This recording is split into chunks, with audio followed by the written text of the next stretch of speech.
Hackers IELTS Speaking. Unit 1. Part 1.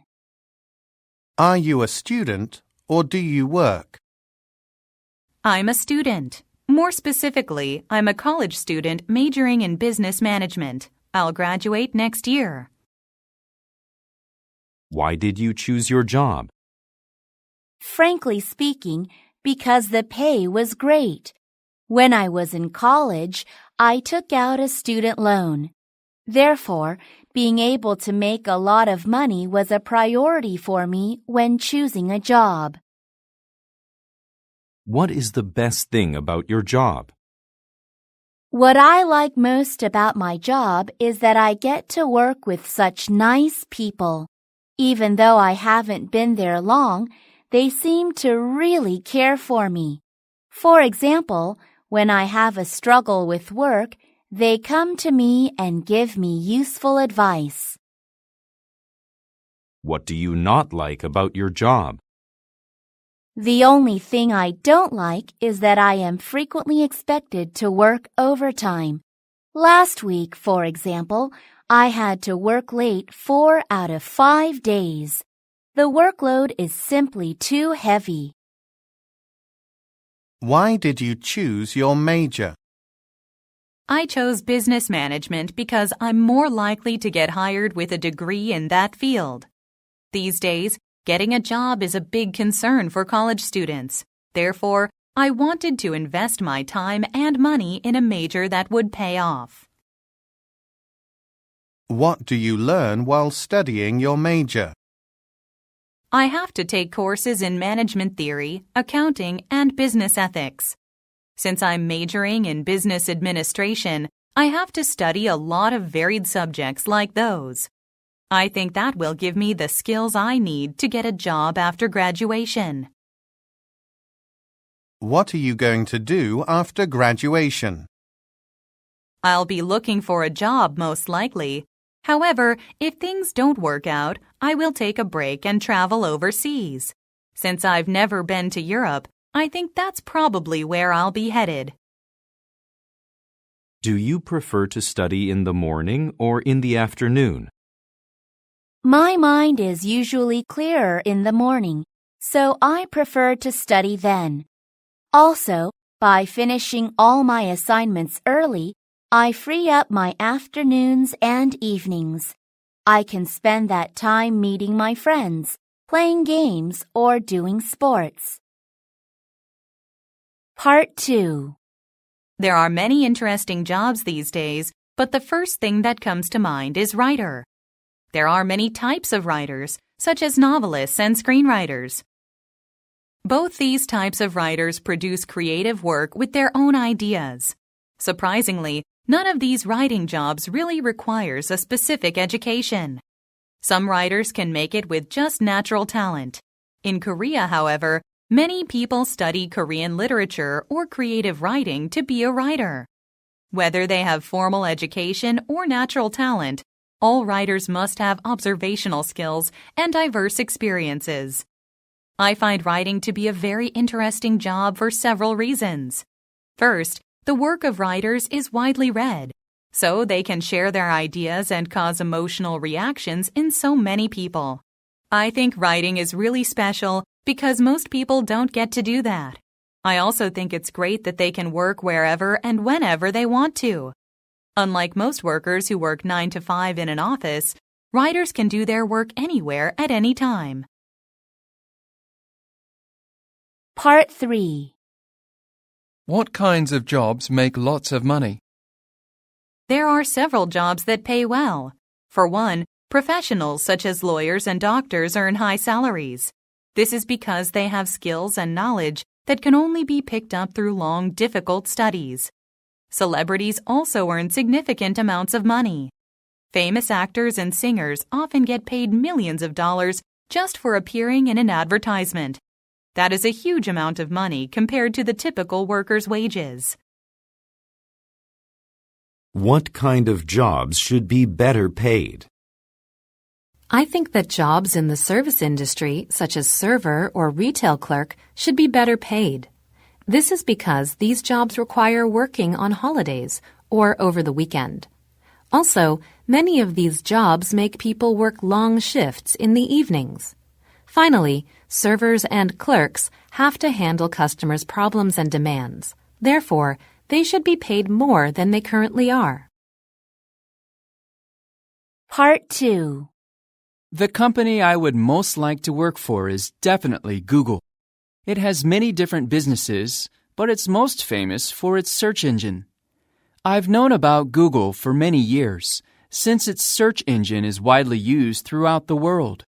However, I became better informed about it when I read an article about working there. It has incredibly high employee satisfaction rates and is considered one of the best places to work. After reading about the company's relaxed working conditions and employee benefits, I began thinking about applying for a job with Google. Then I started doing some research about Google, and I learned some things that made me want to work there more. First, its hiring process is very competitive. That means I'd work with the best of the best. Not only that, it has diverse perks. For example, it provides a massage room and a game room where employees can take a break, not to mention free meals. Part 3. What are the differences between big and small companies? There are several differences between small and large companies. First, large companies pay their employees attractive salaries and offer them perks like paid vacation time. This is possible because larger companies generally have much more substantial budgets than smaller ones. Second, workers in small companies are more well-informed about the company.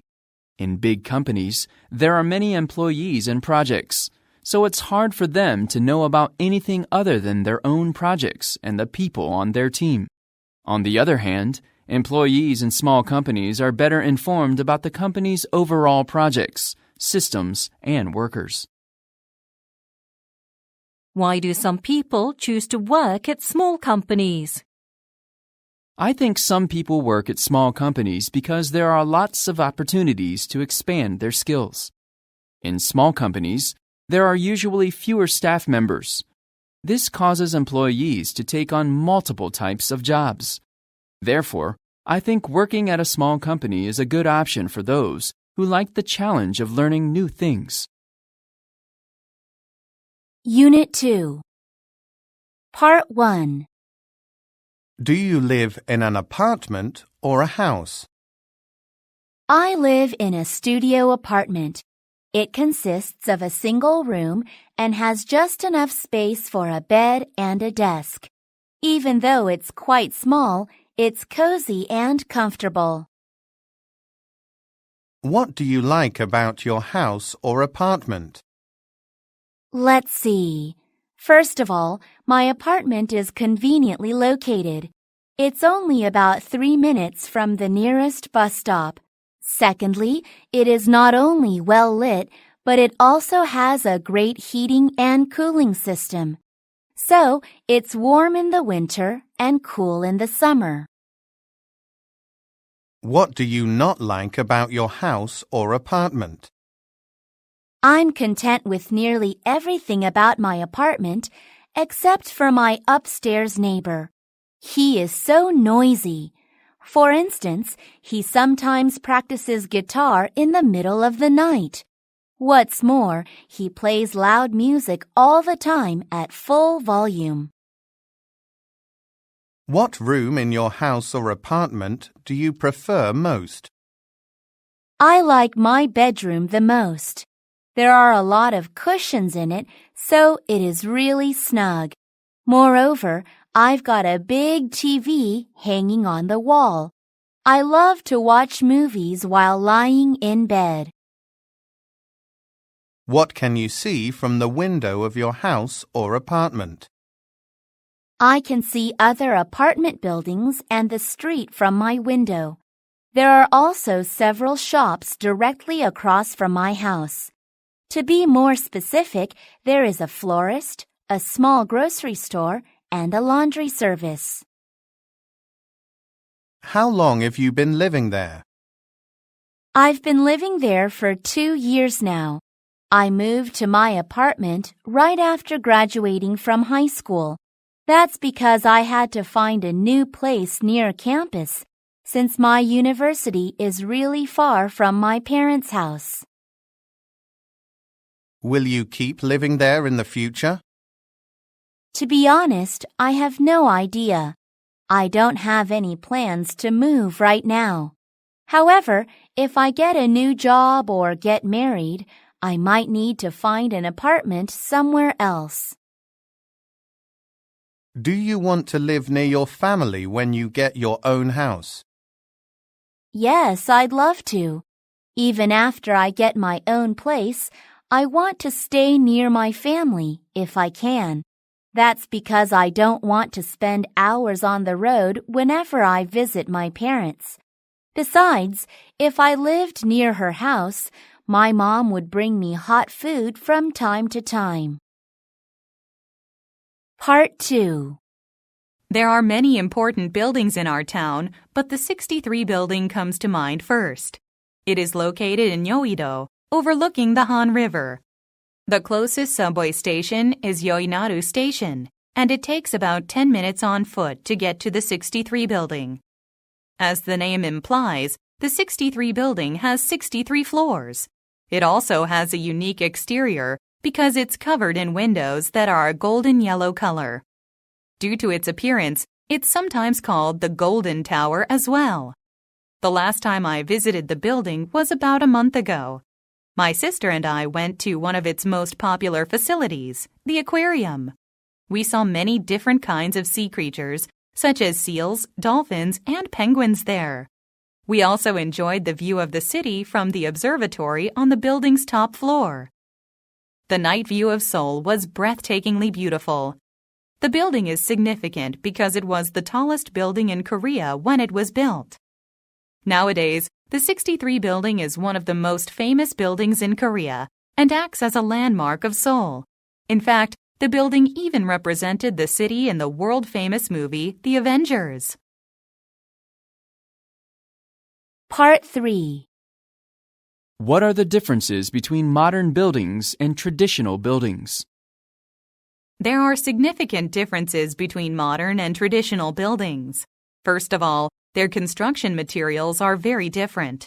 In the past, buildings were mostly built with natural materials like wood or soil. However, modern buildings are constructed with stronger, man-made materials, such as concrete and steel. Another difference between modern and traditional buildings is height. Buildings today are constructed to be taller than ever. You can see many more high-rise skyscrapers today than in the past. Does a region's climate affect the way buildings are constructed? Yes, it does influence the area's buildings. For example, in tropical areas where there is a lot of rainfall, buildings usually have sloped roofs. This helps water fall down more effectively. If the roofs were flat, rain would sit on the roof, and that would be problematic. Part 2. My ideal future home would have to be very big because I've wanted to live in a large home with my whole family ever since I was young. It would have big windows too. That would let in tons of natural light and fresh air and help me to wake up in the morning. I also want to have a pool in the backyard so I could invite my friends over for pool parties. In addition, it should have a gorgeous garden where my mom could spend her time. Lastly, a large and cozy living room would be a must for our family quality time. I don't really care about the location as long as it's near the beach, but a city like Miami, Santa Barbara, or Busan would be great. As I mentioned earlier, I want my whole family, including my grandparents, to live there with me.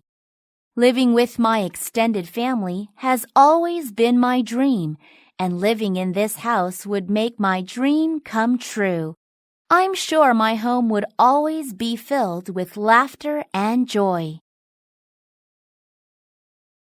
Part 3.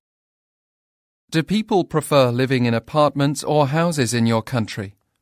Why? I think people in my country generally prefer to live in apartments. This is because apartment buildings usually have better security. For instance, there are CCTV cameras in every hallway of an apartment building. You can find guards on duty as well. Furthermore, modern apartment buildings are often equipped with various amenities, like pools, gyms, and convenience stores. Having these things in the complex makes life more convenient. Some people prefer living in a small house to living in a big house. Why is that?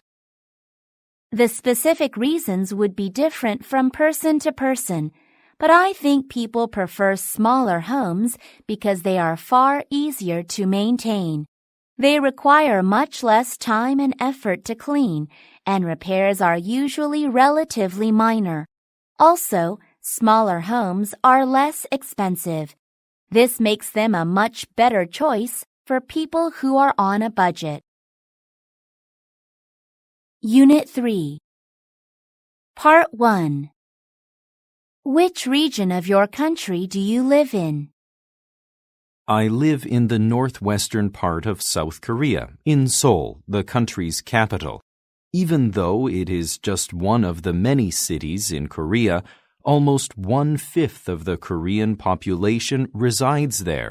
The city is divided by a river, and my apartment is in one of the districts north of it. What are some good things about where you live? Because I really like to watch plays, I love that there are so many theaters in my city. In addition, there is a giant baseball stadium downtown. Since all my friends and I are huge baseball fans, we are very glad to have it. Is there anything you don't like about your city? What I detest about my city is the traffic. I live in Seoul, where the congestion is very heavy at all times. Furthermore, traffic gets even worse on the weekend.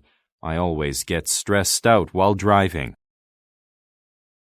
Do you think the public transportation is good in your area? I'm pretty satisfied with the public transportation in my area. It is quite reliable and fast, especially the subway system. Some people worry that the tickets are getting too expensive. However, I think they are rather cheap compared to the transportation services in other countries. What things can people do in your area? I live in an urban area, so there are many good places for attending various cultural events. For example, people can attend art exhibitions and concerts in various areas. Insadong, for instance, is a district in my city that is famous for having many traditional art galleries and shows. Tell me about your hometown.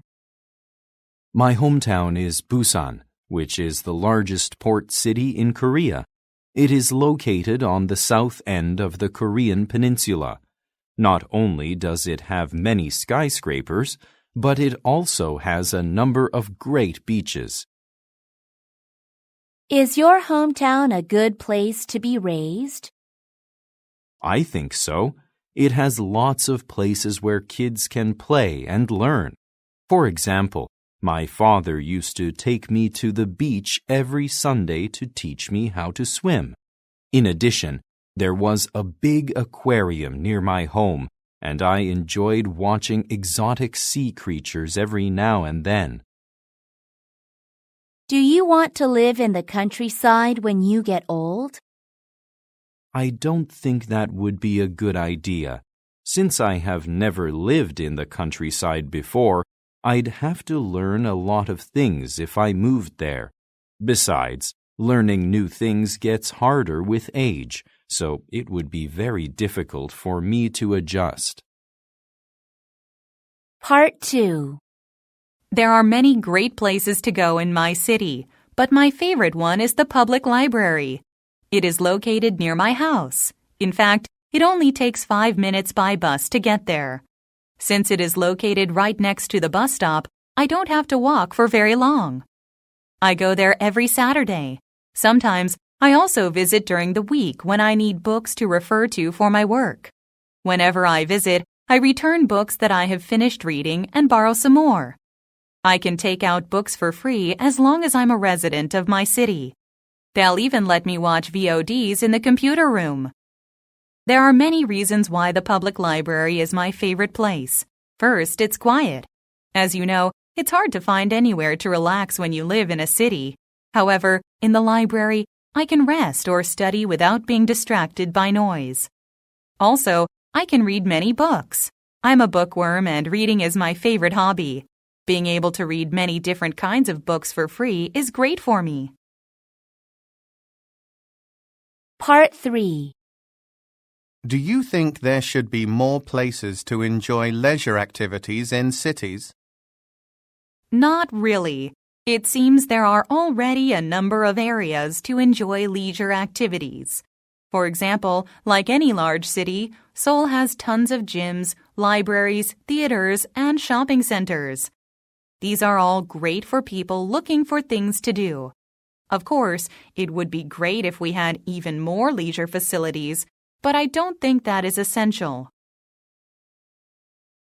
Do you think leisure facilities should be free for the public? I know that people have a lot of different opinions about this, but I think recreation centers should be made available to the public without charge. This is because these places make people healthier and happier in general. A lot of people these days don't get enough rest due to their heavy workloads. However, if leisure facilities were offered for free, people would visit them more, and it would result in their enhanced mental and physical health. Part 2. My neighborhood is Jongno, which is located in northern Seoul. There are many things I like about my neighborhood, but what I enjoy most is walking in the local park. I take a walk there almost every day after dinner. It is also a good place to play badminton with my friends. For the most part, I'm happy with my neighborhood, but there are a few things I don't like about it. One of these is the parking problem. Since it's a very popular area, there are never enough places to leave your car. Another issue is the cost. My neighborhood's popularity makes it an expensive place to live. In particular, real estate rental fees are outrageously high. Despite these downsides, I love my neighborhood for several reasons. First, there are many great leisure facilities nearby. For example, parks and gyms are easily accessible. Second, it has excellent public transportation. The subway station is very close to my home. It's only about a 10-minute walk from my front door, which is very convenient for me. Part 3. What are the differences between life in the countryside and life in the city? One major difference is that city life is more convenient. Cities have public transportation and retail outlets all over the place, so it is easy to get around and buy whatever you need. Unfortunately, these things aren't as accessible in the countryside. However, people who live in rural areas often enjoy more peaceful and healthier lives. This is because the air outside of cities is much cleaner and there is a lot less noise. What sorts of problems do most cities have? Cities face many different kinds of problems, but I think the biggest concern is overcrowding. This is a huge problem because it causes traffic jams as well as discomfort for people who have to commute using public transportation. In addition, overcrowding causes severe housing problems. It especially makes real estate prices skyrocket. Unit 4. Part 1. What kind of songs do you like to sing? I like merry and cheerful songs the best. That's because it's so fun to sing them with my friends at karaoke. More specifically, I love the ones with silly lyrics or catchy melodies. Did you learn to sing when you were a child? Not really. Although I sang songs during music classes in elementary school, the teachers never really taught us how to sing. However, I wish my teacher did, because I love to sing. Do people in your country like to sing? Why? I think Koreans really do. For instance, there are a lot of karaoke businesses in the country, and people of all ages love to go there. Besides, these days, many people take vocal training courses even when they don't plan to become professional singers.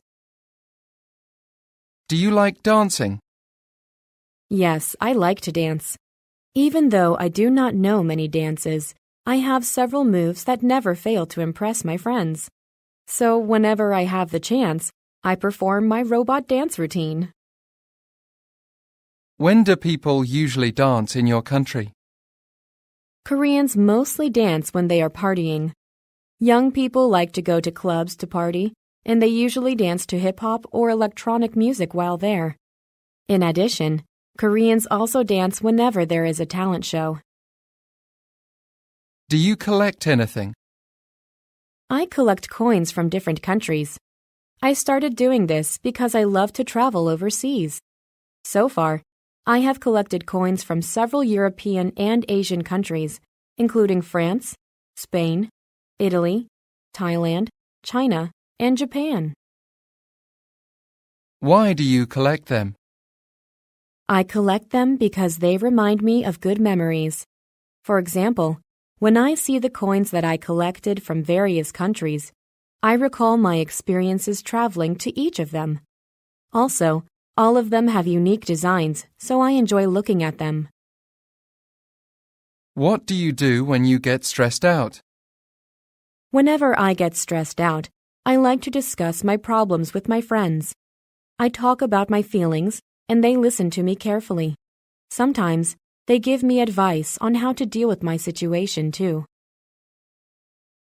Part 2. When I have free time, I often go jogging with my jogging club. We jog for a couple of hours and then have dinner together afterwards. While we jog, we constantly cheer each other on. When I jog, I use several different jogging courses. However, my favorites are the ones along the Han River and the Cheonggye Stream. I can feel the breeze when I run along these bodies of water, and it feels great. It has been 2 years since I started jogging, and I've enjoyed every single minute of it. There are a couple of reasons why I do this when I have free time.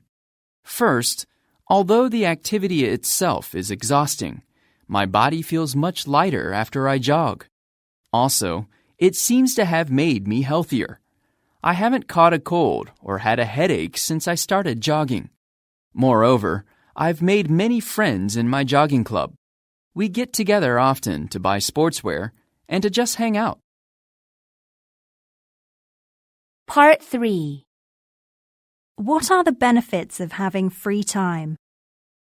There are tons of advantages to enjoying free time. For one, free time significantly reduces stress. Free time allows people to spend time doing the things they enjoy, which helps relieve stress and anxiety. In addition, it gives you the opportunity to recharge. This clears your head and allows you to focus better, which makes you more productive in the long run. Are there any differences between how we spend our free time now and how we spent it previously? Yes, we spend our free time differently now than we did in the past. The biggest difference is that modern people stay home more now than in the past due to technological development.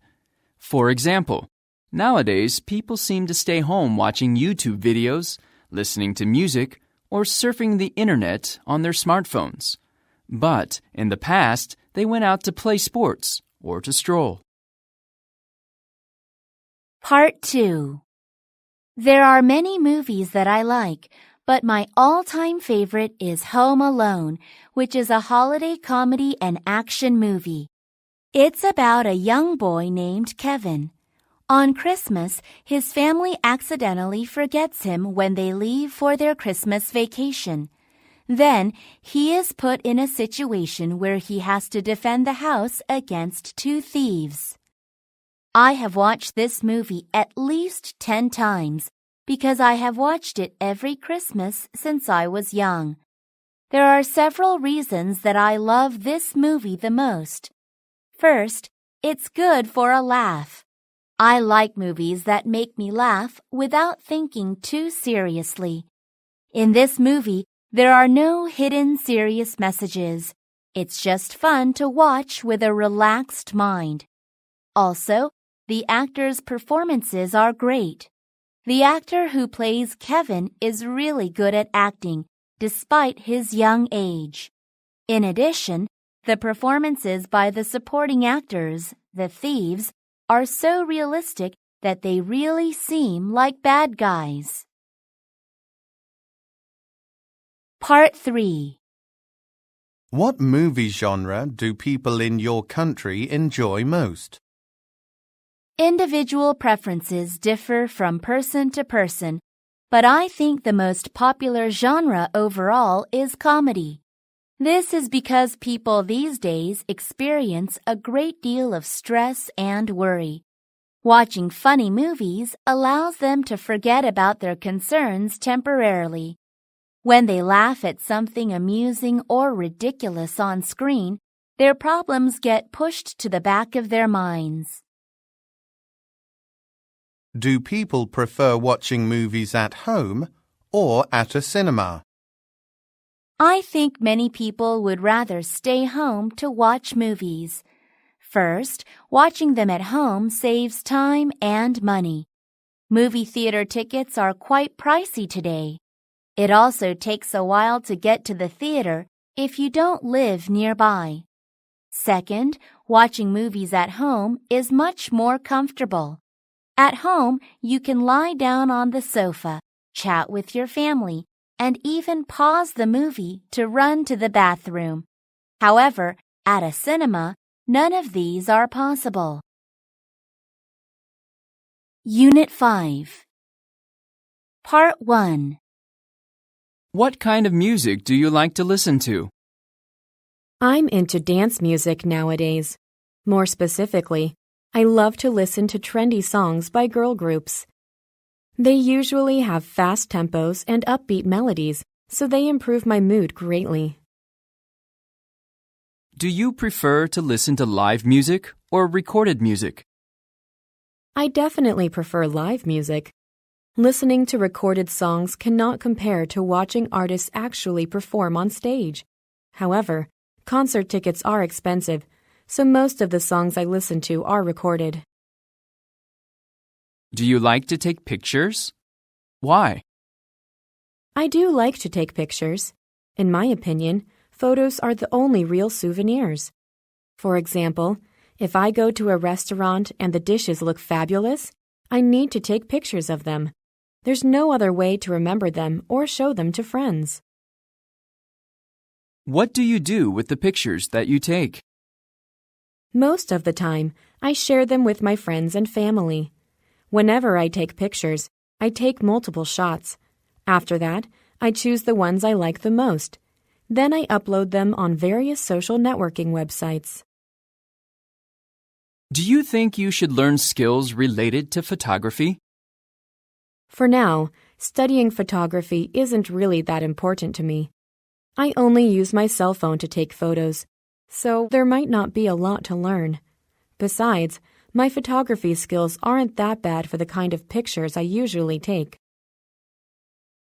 Do you like to go to art galleries? Yes, I visit art galleries whenever I can. There is a municipal art gallery not far from where I live, so I usually go there to see paintings by local artists. Also, I sometimes go to the National Museum of Modern and Contemporary Art when there is a special exhibition. Do you like to draw? Even though I had no formal training, I do like to sketch in my notebooks and personal diaries. Also, I sometimes doodle when I'm bored. Most often, they are caricatures of my friends or random objects around me. Did you take art classes when you were young? Yes, I was taught how to draw in art classes at school. I remember drawing a perfect apple while observing a real apple. My art teacher taught me how to highlight and shade the objects I drew. Part 2. The song that has left the biggest impression on me is Imagine by John Lennon, one of the co-founders of the Beatles. Imagine was one of Lennon's first solo songs after the band split up. It was also his most popular solo release. I can't really remember when I first heard the song, but it was probably sometime when I was in elementary school. My father is a huge fan of John Lennon, so his music was always playing in our house.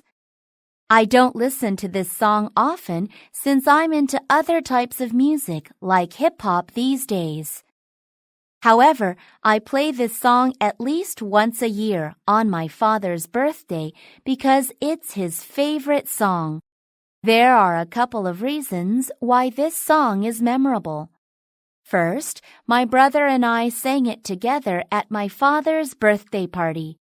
It was not only my first time performing in front of many people, but also my first duet with my brother. Second, the lyrics are meaningful. They describe a world where there is peace. With all the conflicts going on in the world today, it's hard not to think about the song's lyrics from time to time. Part 3. What kind of music do people like in your country? There are several types of music that are popular in Korea at the moment. One of them is pop music. I think Koreans like pop music because it's fun to sing along to, especially when you're at a karaoke room with friends. Koreans love to listen to rap music as well. It's gotten extremely popular, especially with young people, as TV talent shows searching for rap stars have become increasingly common. Are there any differences between the music young people like and the music old people like in your country? Yes, the music that the elderly listen to in Korea is totally different from the music young people listen to. Many senior citizens listen to trot music. This is a traditional style of music. I guess it's a bit similar to American country music in some ways. Meanwhile, today's youth enjoy rap and hip-hop music. I think it's because Western culture has had a big influence on Korea in the last couple of decades. Part 2. I've probably seen thousands of pictures in my life. However, my favorite one is a family portrait that was taken at a photo studio last year to celebrate my parents' wedding anniversary. It's a really great picture. In the photo, my parents are sitting on a small bench, and my brother and I are standing behind them. Everyone is dressed up and smiling from ear to ear. Even though it seems like we were just standing and sitting there, it took more than an hour to get this perfect shot. My mom put it in a wooden frame and hung it in our living room. She also had a digital copy and sent it to all of us. I set the picture as the background image on my phone so that I can see it whenever I check my device. I love this picture and look at it almost every single day. That's because it gives me positive energy. Anytime I'm feeling blue, all I have to do is look at it, and my spirits are lifted. Part 3. What are the pros and cons of taking pictures with a smartphone? Well, with regard to the pros, convenience is the most obvious advantage. Smartphones are lightweight and don't need special care, like expensive cameras. Also, thanks to the many photo apps that are now available for mobile devices, it is quick and easy to edit pictures and send them to other people. As for the drawbacks, a major one is that photos taken with smartphones are not as high quality as those taken with regular cameras. The pictures taken with regular cameras are usually much clearer. Do you think children should learn how to paint? Yes, I absolutely think that children should learn to paint. For one, it helps build imagination. When children paint, they learn to picture something in their minds and to figure out how to depict that image on paper. This process boosts their imagination. Moreover, painting can allow children to express feelings that they may not be able to express in words. This can help them gain control over their emotions and remain calm. Unit 6. Part 1. What kind of factors do you consider when buying a bag? There are two things I consider when I buy a bag. First, I look for a bag that matches well with my clothes. Second, since I carry many different items, it is handy to have one with many pockets and compartments. Do you carry different bags depending on the situation? Yes, I certainly do. I usually like to carry around my gray fabric backpack because it is comfortable and has a lot of room. However, on formal events, such as a friend's wedding, I take a basic black leather bag with me. When do people wear hats or caps in your country? In Korea, people generally wear hats and caps when they go hiking or go to the beach. I guess it is to protect their eyes and face from the glaring sunlight. Additionally, because young people here consider caps and beanies fashion items, they like to wear them when they dress to impress. Do you wear caps for your convenience or for fashion? I usually wear them for my convenience. If I can't wash my hair and it's a bit greasy, I put on a cap. That way, I can hide my greasy hair. So, caps are pretty useful when I don't have much time to get ready in the morning. Do you like to wear fashionable shoes or comfortable shoes? I try to go for both qualities when buying shoes. I like comfortable shoes, but obviously I don't want to wear something ugly. So when I shop for shoes, I visit as many stores as possible to find the right pair for me. How often do you buy shoes? On average, I think I buy shoes once every 6 months or so. Because I love to walk around, my shoes tend to wear out pretty quickly. Therefore, I need to get new ones more often than most other people. What is your favorite color? My favorite color is black because it goes with everything and it's so chic. Therefore, most of my possessions, including my clothes, are black. Even though my mom always says that I should wear brighter colors, I can't help but buy black clothing. Do you like shopping? Of course, who doesn't like it? When I go shopping, I get to discover cool and stylish new products, so it is very exciting for me. Additionally, it's very fun to compare different items and try to get the best deal. I love shopping so much that I can do it all day. Part 2. I'd like to tell you about my duck-down coat, which is my favorite clothing item. It's a gray coat that is long enough to cover my knees. That means I don't have to worry about wind on my legs. Also, it has 6 pockets, which offers me room for my hands and all the things I need to carry. My mother gave it to me for my birthday last year. At the time, I had been shopping for a new coat, but all the good-looking ones cost an arm and a leg for a student like me. Therefore, I was so grateful when I received this coat. I absolutely love this coat for several reasons. First of all, it is warm enough for me to endure freezing Korean winters. Actually, I didn't used to go out much in winter because I'm very sensitive to cold temperatures. But thanks to this coat, I went outside a lot last winter. Moreover, its design is just my type. I especially like its color, black. I love the color black since it goes with everything. Plus, dirt and stains are less noticeable on it. Part 3. Why do people dress differently at work than at other times?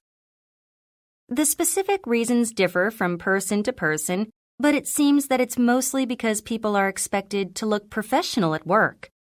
Therefore, most employees show up at the office in suits or other outfits appropriate for a business setting. On the other hand, when people stay at home or meet their friends, they want to be comfortable. So, they generally wear casual clothing like jeans, t-shirts, and sneakers. What are the pros and cons of wearing a uniform? One main advantage is that it is a lot easier and quicker to get dressed in the morning if uniforms are required. When you only have one wardrobe option, you don't need to spend time selecting appropriate clothes for work or school. On the other hand, having to wear a uniform can limit your individuality. Choosing to wear certain clothes is one way of expressing your personality. However, if you have to wear the same outfit as everyone else, you can't do that. Part 2. I've bought many things, but my favorite purchase of all time is my laptop. It was one of the latest models when I bought it, and it still has cutting-edge features. I bought it last year at a year-end sale at the shopping mall. It was a bit pricey, but I got a great deal on it. I saved nearly 50% off the regular price. I think I've used it every day since I purchased it. In fact, I do all of my assignments, paperwork, and research on it. When I'm not using it for those things, I also use it for entertainment. I usually play games on it. There are a couple of things that I like about my laptop. First, its design really suits my taste. It's so chic that I want to show it to everyone. Moreover, it is speedy. My previous laptop took more than 5 minutes just to boot up. But this one works so fast that I don't get stressed out due to its speed. It's also small and lightweight. It weighs less than a kilogram and easily fits into my backpack. Part 3. Tell me about the benefits and drawbacks of online shopping. The main advantage is that online shopping is convenient. You can make a purchase with a few clicks without having to go anywhere.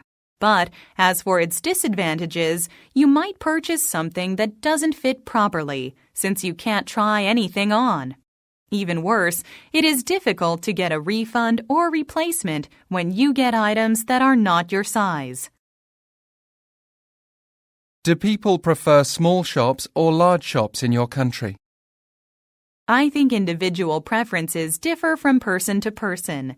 However, most people seem to prefer large shops to small ones.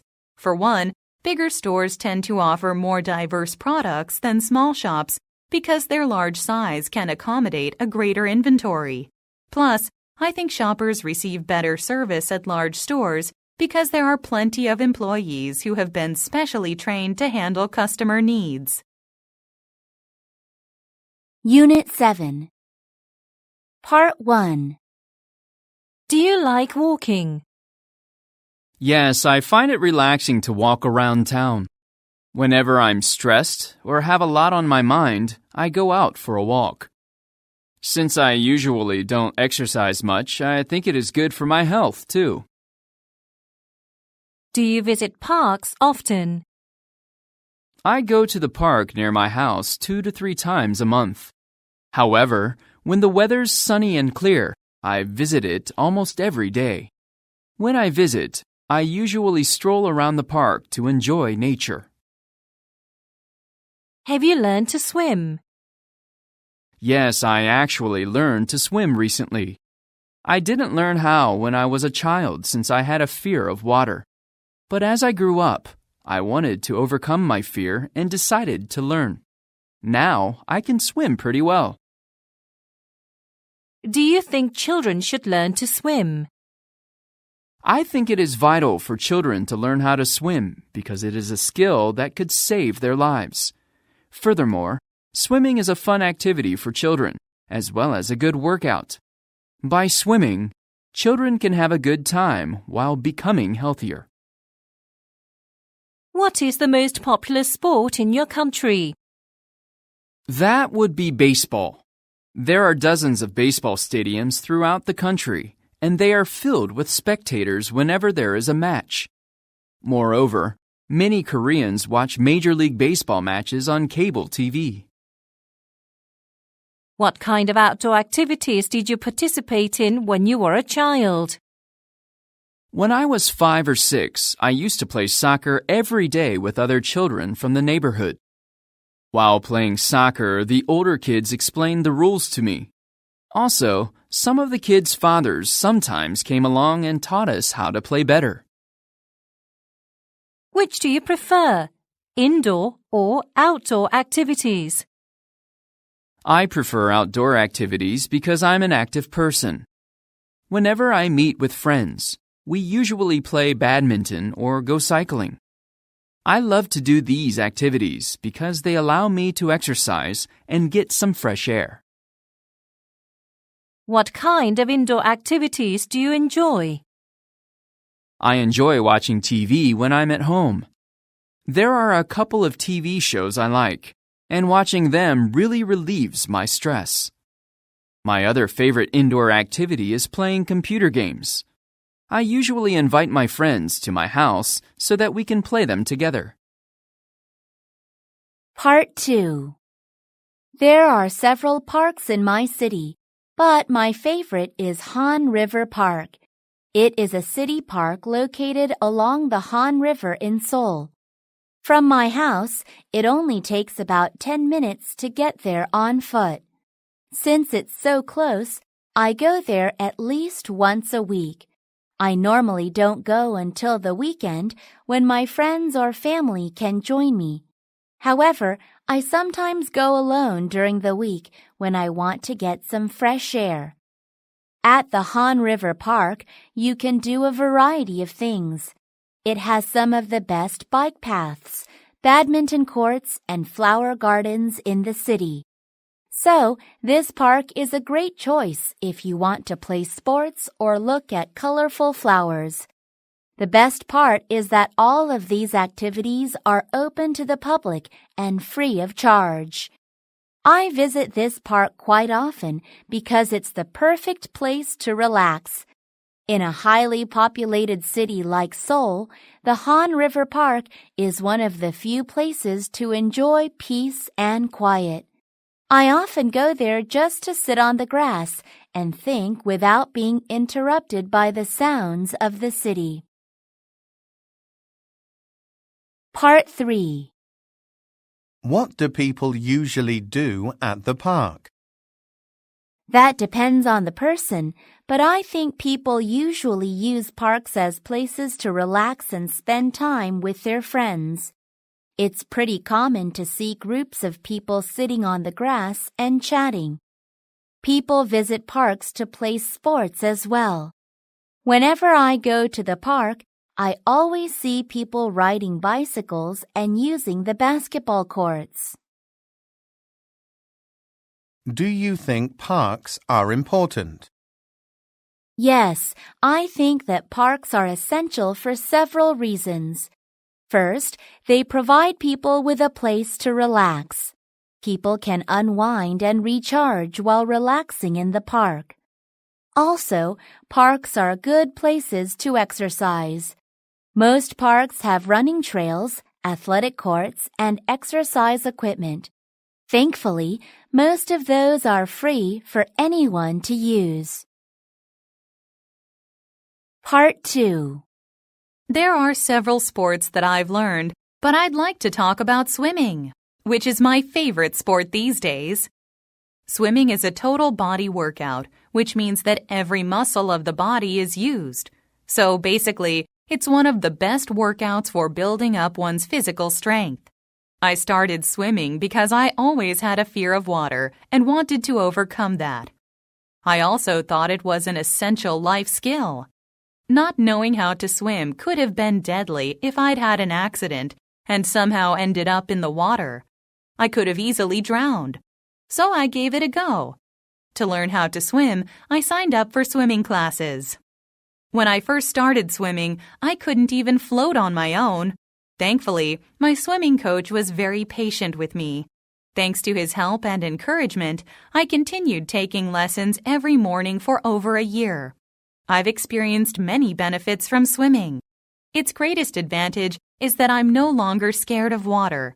This has given me so much confidence and has made me feel like I can overcome anything. Second, it helps me to keep in shape. I don't have love handles anymore like I used to. Part 3. Why do you think extreme sports are popular? People are attracted to extreme sports for so many reasons. However, I think their biggest draw is that they provide a thrill. Most people do the same boring things day after day. However, extreme sports are exciting and can break up the old routine. In addition, they give people a chance to test themselves. By pushing themselves to their physical limits, they learn that they are capable of much more than they thought. Do you think students should take PE classes? Yes, they should because there are many benefits. For one, PE classes can teach valuable cooperation skills. For instance, when students play soccer in PE classes, they learn how to work as a team to score goals. On top of that, PE can improve students' health and fitness considerably. Students today do not exercise enough and spend much of their time doing sedentary activities like playing computer games. Therefore, having to exercise during the school day is highly beneficial for their body. Unit 8. Part 1. How did you meet your best friend? My best friend Soo-young and I met when we were in middle school. She was sitting next to me on the first day. At first, we didn't talk much to each other because we were too shy. However, we got over it quickly after having lunch together and became close friends. How often do you meet your friends? There are 3 friends I meet regularly, and we see each other at least once a week. We've been doing this for several years now. Because we're such good friends, these meetings make me really happy. What do you usually do when you meet your friends? When a new movie comes out, we go to the theater together. However, when there aren't any, we usually go to a coffee shop and chat. Since we all are avid movie fans, we like to talk about actors and upcoming movies. Do you prefer having lots of casual acquaintances or having a few close friends? I'd rather have a few close friends than lots of casual acquaintances. That's because I can turn to my few close friends when I'm in need of help. Besides, it would be difficult for me to call casual acquaintances when I have a big favor to ask. Do you usually get invited to visit your friend's house, or do you invite your friends to your house? I'm usually the one who invites them over to my place. I have a dog, and he gets lonely if he is left alone in my apartment. Therefore, I try not to leave home without him whenever possible. Besides, my friends adore him, so they love to come over and play with him. Who do you think is more important to you, your family or your friends? I would say that family comes before friends. While my friends are very dear to me, They are simply not as important as the people who raised me. After all, I've known my family since the moment I was born. What do you usually do when you spend time with your family? Whenever I visit my family, we go downtown to have dinner together. There is a big Chinese restaurant there, and we have regularly had family dinners there since I was a kid. Even though the food isn't all that great now, we still go because it brings back old memories. Who do you resemble the most among your family members? I think I resemble my mother the most. That's because a lot of people tell me that they see my mother's features in me. On the other hand, when I was young, my grandmother used to tell me that I looked just like my father. Part 2. There are tons of leaders out there, but the one who inspired me the most was Steve Jobs. Steve Jobs was the founder and CEO of Apple. Under his watch, the company developed a successful personal computer, the Macintosh, as well as innovative devices like the iPhone and iPad. However, many people do not realize that he was also the CEO of Pixar, the famous animation studio. I first heard of Steve Jobs when the iPhone was introduced.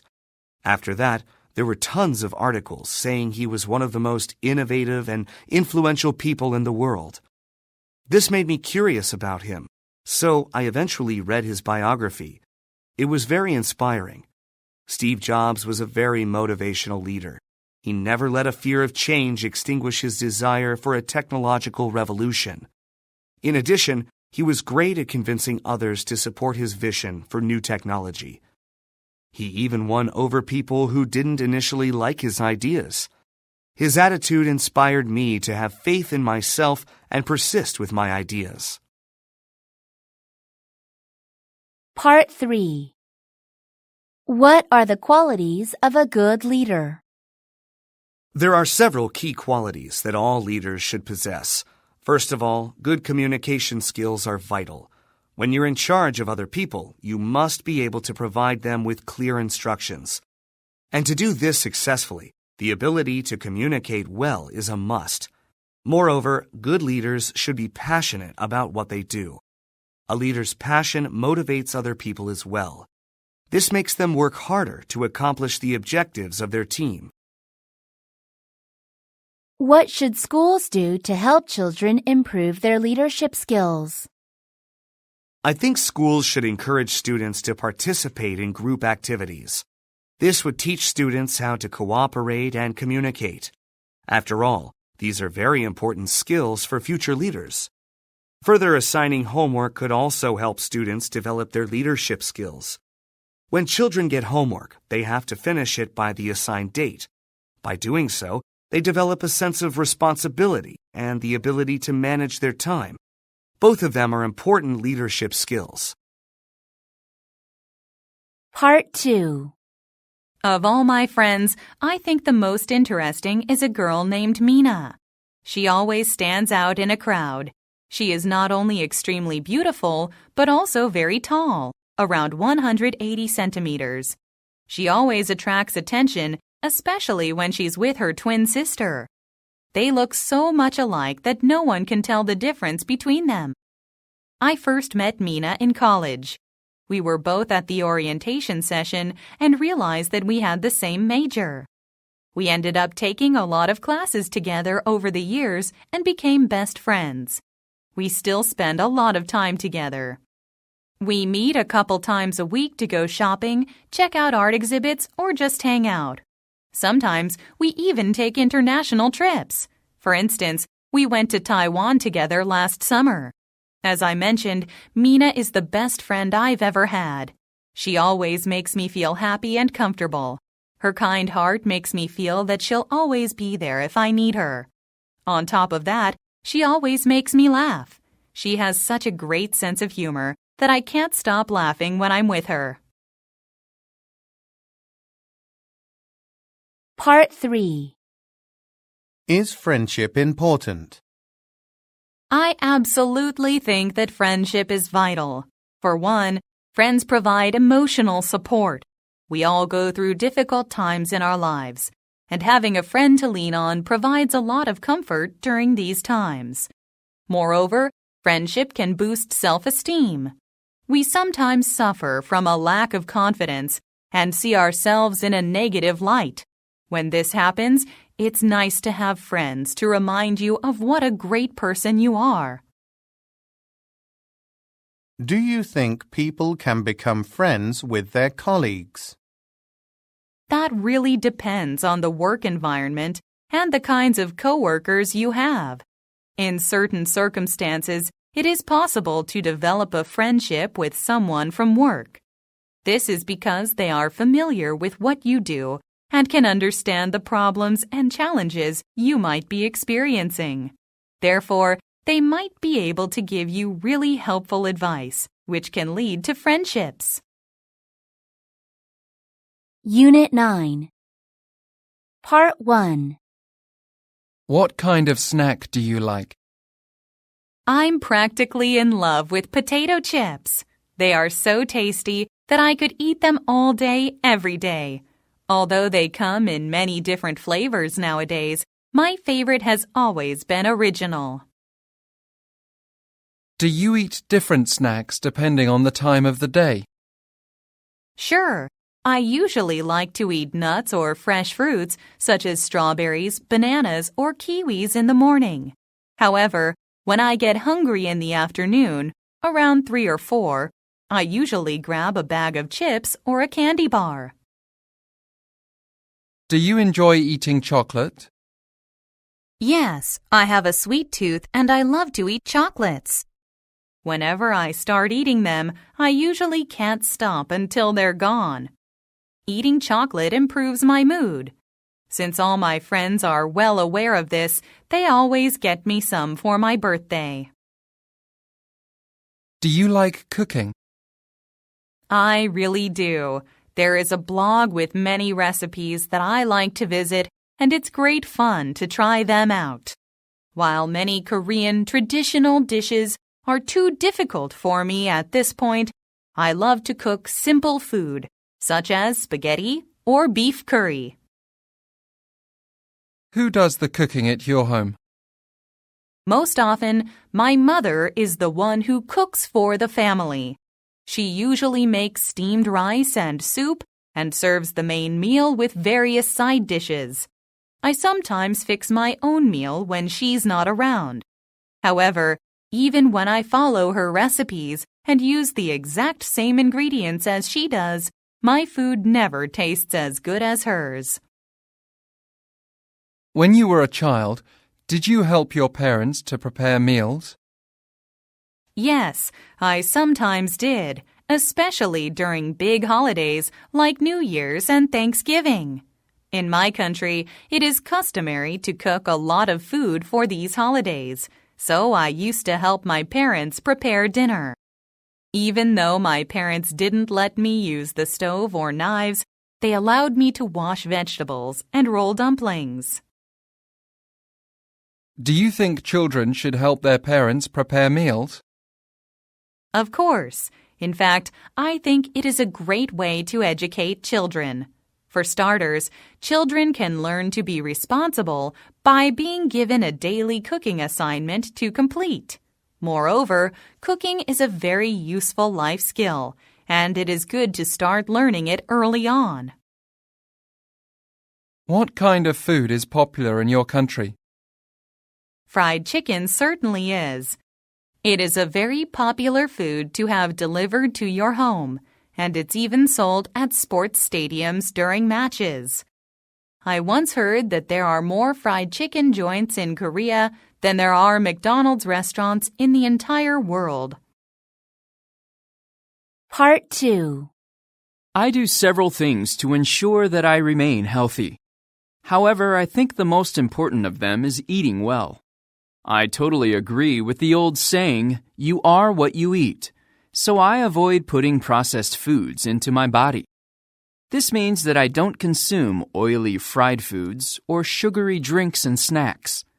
Instead, I drink a lot of organic smoothies and eat balanced meals consisting primarily of whole grains and green vegetables.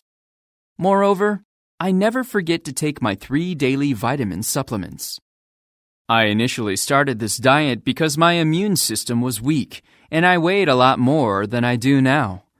It seemed like I was always catching colds, so I decided to do something about it. I did some research on healthier diets and made up my mind to try one myself. It's been about a year now, and I've never felt better. I've seen a lot of benefits from my new diet. Not only have I lost weight, but I also haven't had a cold since starting it. I've also reduced my expenses. I used to spend too much money on snacks and fast food, but now I save it instead. Part 3. What do people usually do to stay healthy in your country? There are a number of things that people do to ensure their well-being in Korea. First, they follow a healthy diet. For example, they stay away from fast food as much as possible because it is usually high in fat and carbohydrates. Instead, their meals mostly consist of vegetables, whole grains, and fruit. They also exercise on a regular basis. Some people go to the gym, join exercise classes, and hike. Do you think schools should teach children about health? Yes, I think schools should offer health classes to students. A basic knowledge of food and what we should eat to stay healthy is a life skill that everyone should have. In fact, I think the earlier people learn these things, the better. Teaching children about food and health can also bring down the obesity rate, which is a serious health problem these days. Part 2. Recently, I tried a taco for the first time in my life. I had it last month when my friends and I visited a famous restaurant in Itaewon, a neighborhood where people from all over the world go to spend time. When we met up, one of my friends suggested going to his favorite Mexican restaurant. Not knowing what to order, I asked him and he told me I should have a taco. I fell in love with tacos immediately.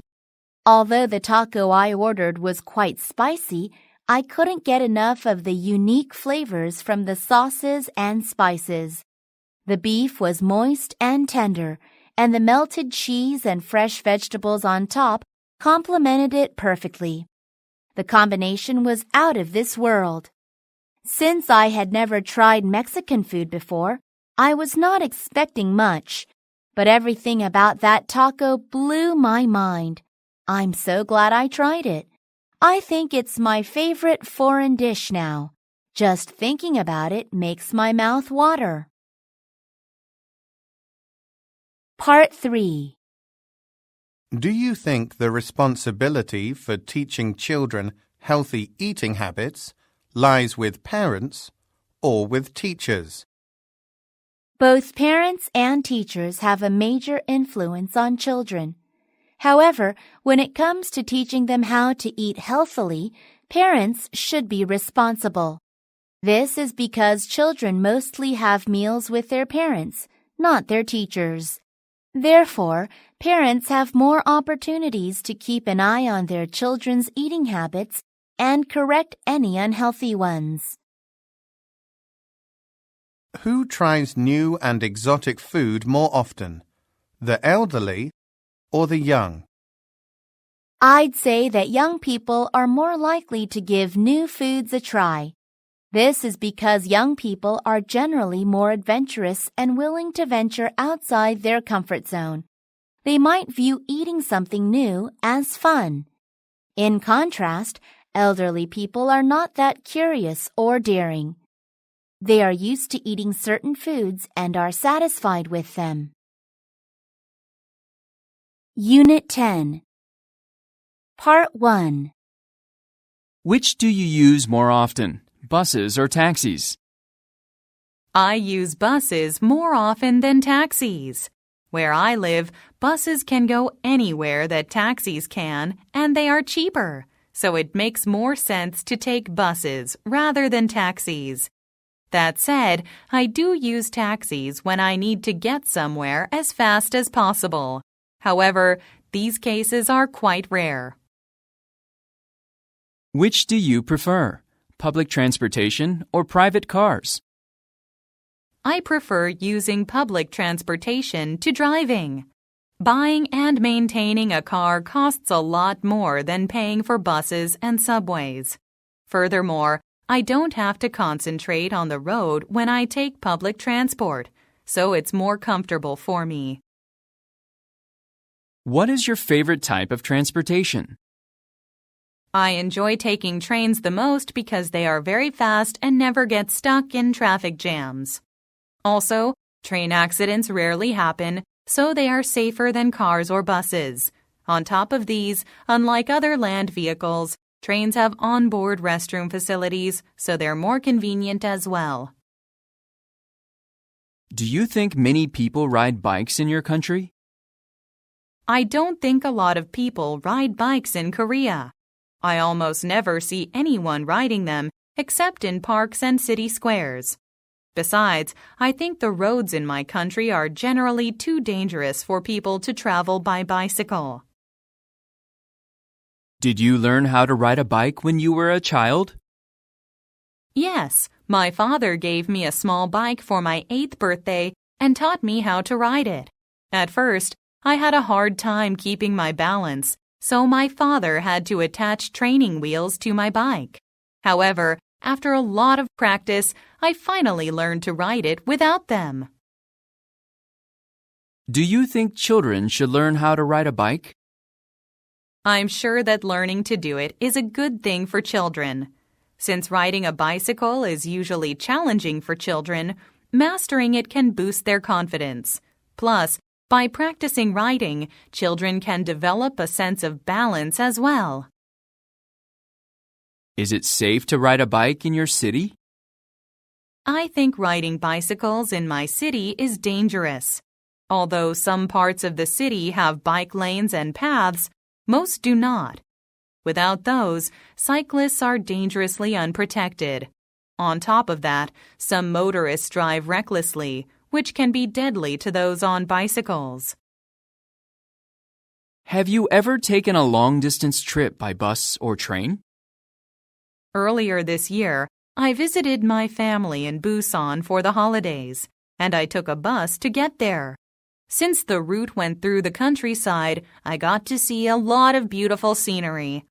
The bus was very comfortable, but we got stuck in a traffic jam for more than 8 hours.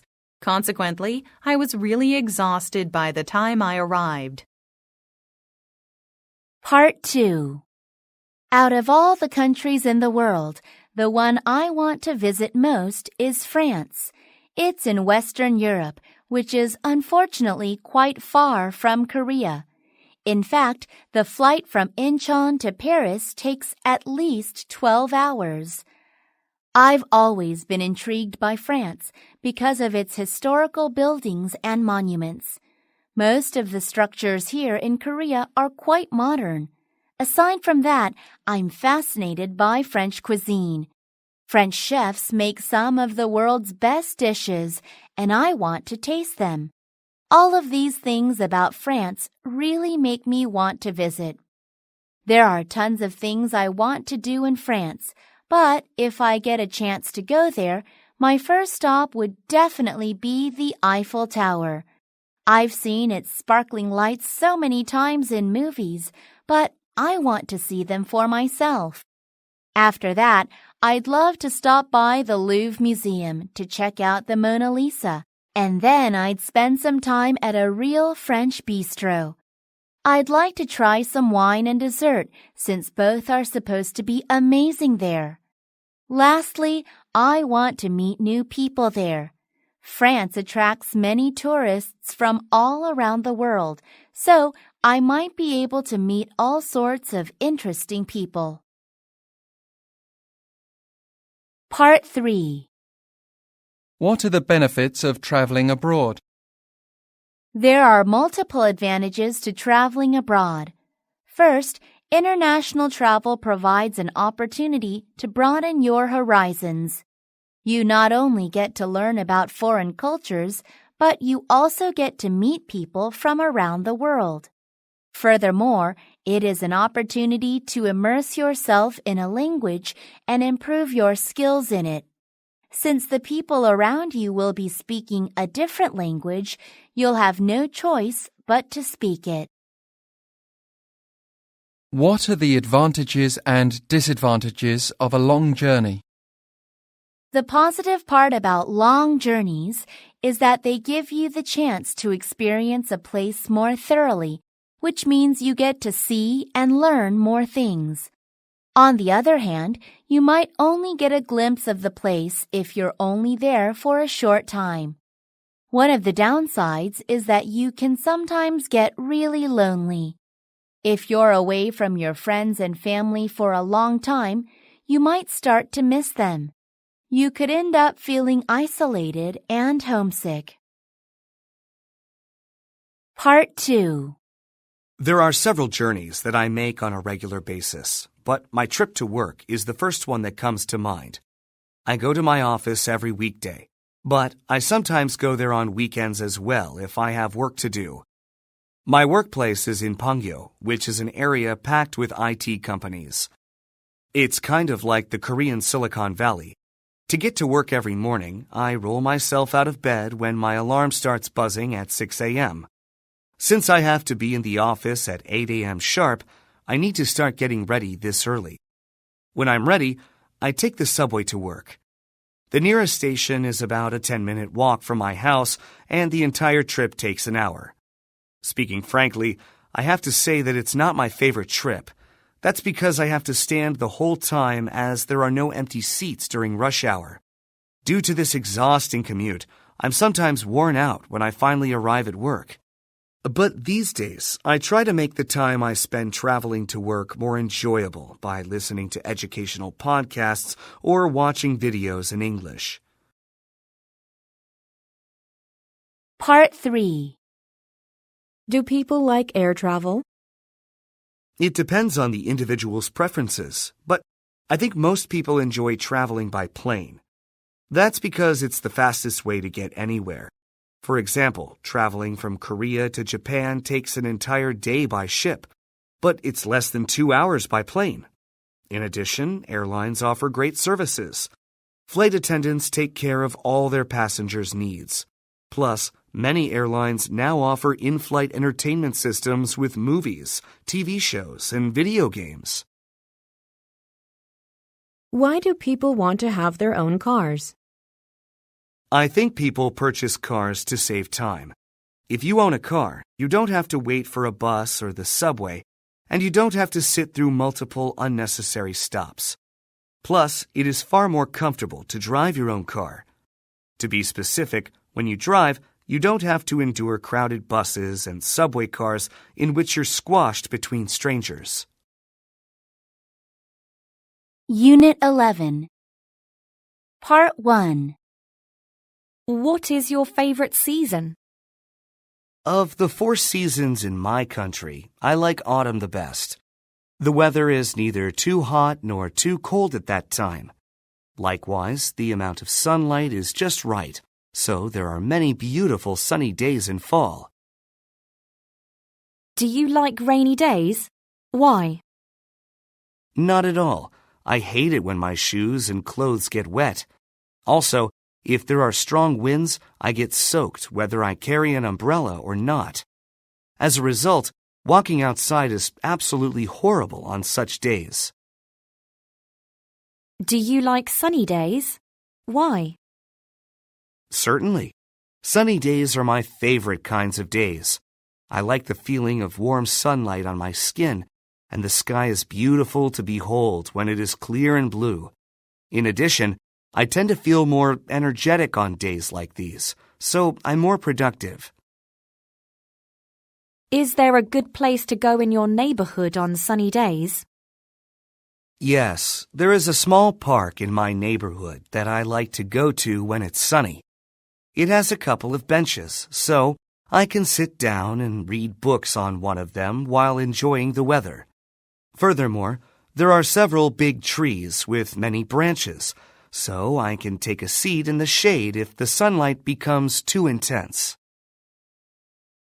Does the weather ever affect what you do? No, not very much.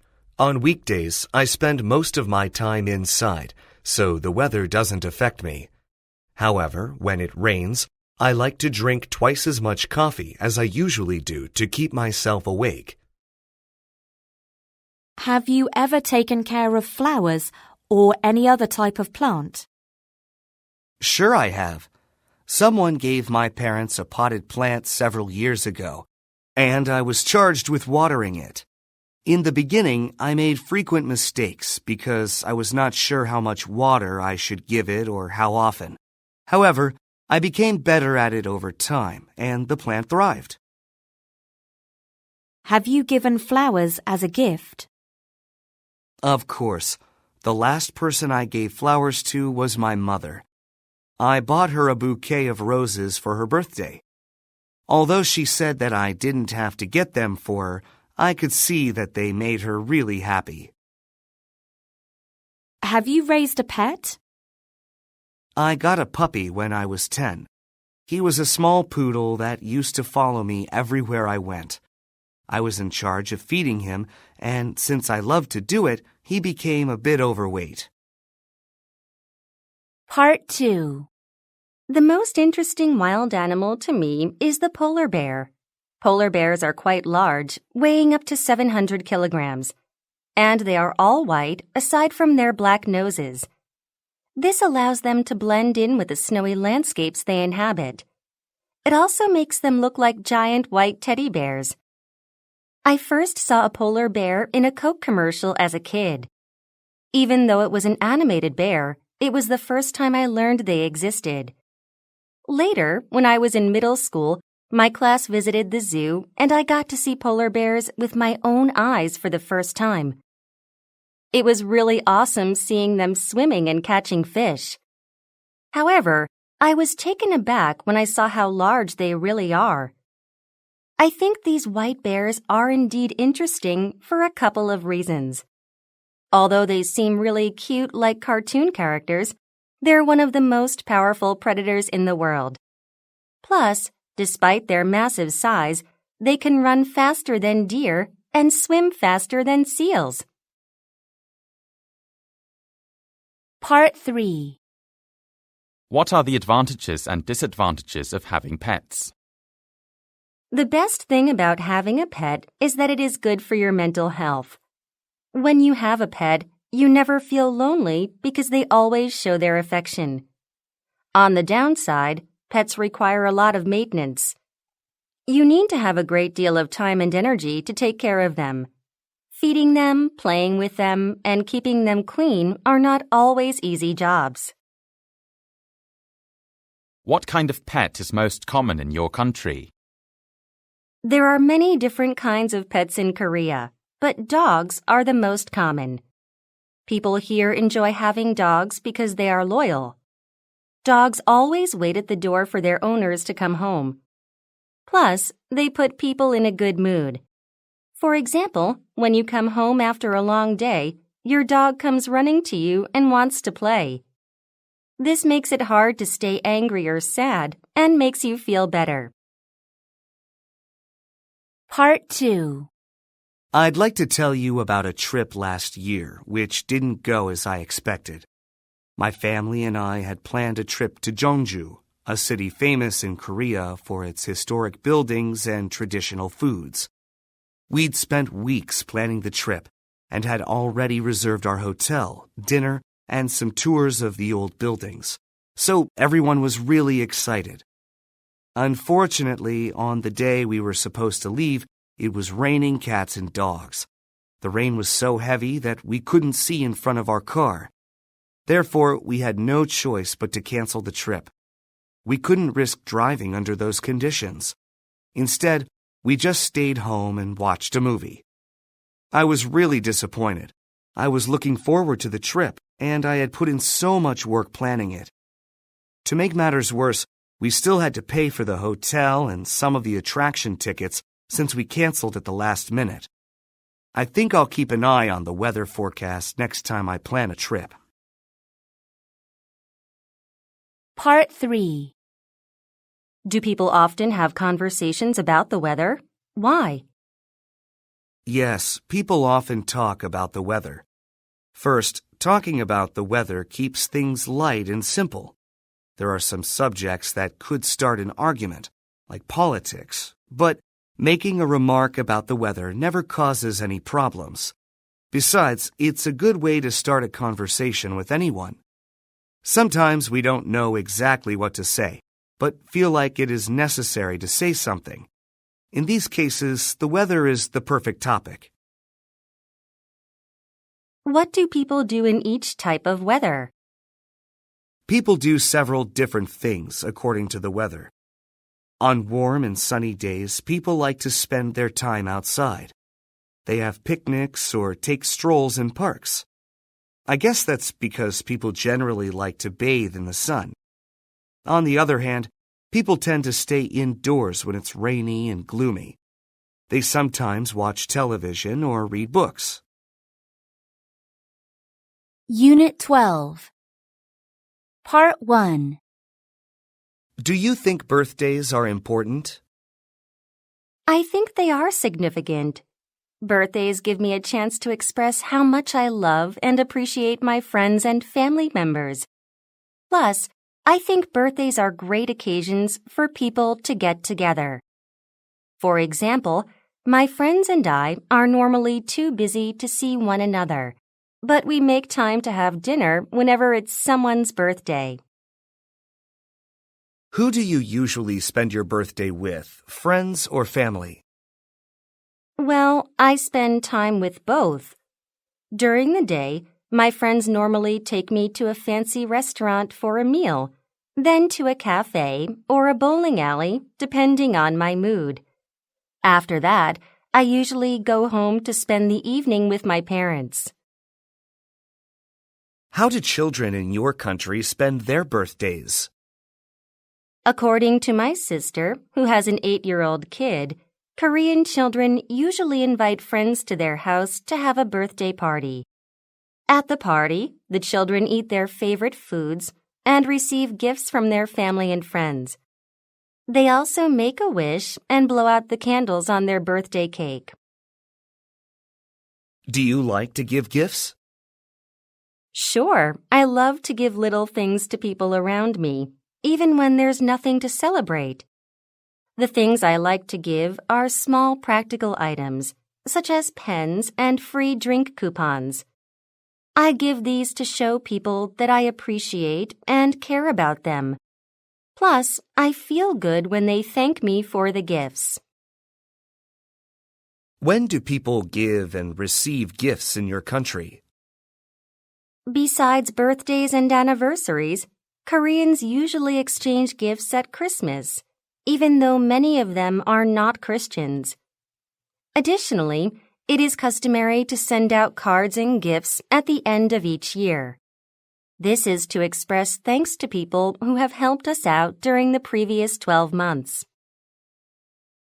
What are the biggest holidays in your country? The two major holidays in Korea are the Lunar New Year and Korean Thanksgiving celebrations. As their names suggest, the New Year's celebrations are tied to the beginning of the new year, while the Thanksgiving holiday celebrates the autumn harvest. Both holidays follow the lunar calendar, so their actual dates change from year to year. Do you think the number of national holidays should be increased? Yes, I think there should be more national holidays. Compared to workers in other countries, the average Korean works a lot of hours, so they deserve more days off. In addition, people usually spend quite a bit of money during the holidays. Therefore, having more of them could boost the economy as well. What is your favorite holiday? Among the holidays, I like Christmas the most. I love to give and receive gifts, and Christmas is a good time to do that. Moreover, my mother usually prepares lavish dinners for the holiday. Since she's a great cook, the meal is guaranteed to be good. Part 2. I've attended several weddings in my life, but the most memorable one was my sister's. My sister and I have been inseparable for our entire lives, so it was a huge deal to me that she was getting married. Her wedding was very emotional. My father wept while he walked my sister down the aisle. I also cried like a baby when my sister and her husband exchanged vows. I think it was the first time I realized that she was really getting married. Luckily, I pulled myself together before it was time for me to sing. I sang a song called Proposal, which is about happiness and trust in marriage. I had mixed feelings about the wedding. I was happy that she found someone to grow old with, but I was a bit sad that we wouldn't be seeing each other as often as before because she would be moving in with her husband. Anyway, the wedding was impressive to me, not only because it was very beautiful, but also because I experienced lots of firsts. It was the first time someone close to me got married, and it was the first time I ever saw my father cry. Part 3. What do people usually give newlywed couples as a wedding gift? I think practical gifts are given most frequently. This is because newlyweds traditionally move in together after their wedding, and they need many things to furnish their new home. It can be a burden for a young couple to buy everything all at once, so presents like household appliances and dinnerware are very useful and can make the transition to married life easier. Do you think there's a right age to get married? I know that people have different opinions about this, but I think that there is an ideal time for marriage. Specifically, I think people should be in their late 20s or early 30s. By that age, most people are finished with university and have been working for a few years. This makes them more likely to be financially stable with some savings. This financial stability makes it easier for a couple to raise a family. Part 2. I'd like to tell you about my trip to Jeju Island, which was my favorite vacation ever. I went there with my cousin because he knows almost everything there is to know about Jeju Island. He has visited more than a dozen times, so he acted as my guide. We got to do a lot of fun things while we were there. We visited some beautiful beaches and took a lot of pictures of the beautiful scenery. We even got to go horseback riding along one of the beaches. However, our favorite activity was eating. We had some mind-blowing sashimi. It was pricey because Jeju is a tourist hotspot, but it was worth it. I loved the trip for several reasons. First, this trip was the perfect opportunity to get away and relax. Before we went, I'd been swamped with work due to a new project. Although the trip wasn't that long, I was able to recharge enough. Also, it was the first time I truly enjoyed nature. Since I was raised in a large city, I was more familiar with skyscrapers than trees and fields. However, on Jeju Island, I was surrounded by nature no matter where I went. Part 3. Do people prefer to spend their vacations alone or with their families? Well, individual preferences differ from person to person, but I think most people prefer to be in the company of their families. That's because when you travel with your family, you get the chance to make wonderful memories and share the joy of new experiences with those you love. Furthermore, you never know when there might be an emergency. If something bad happens, it is much better to be with people who care about you than to be by yourself. What do people do to prepare before going on a holiday?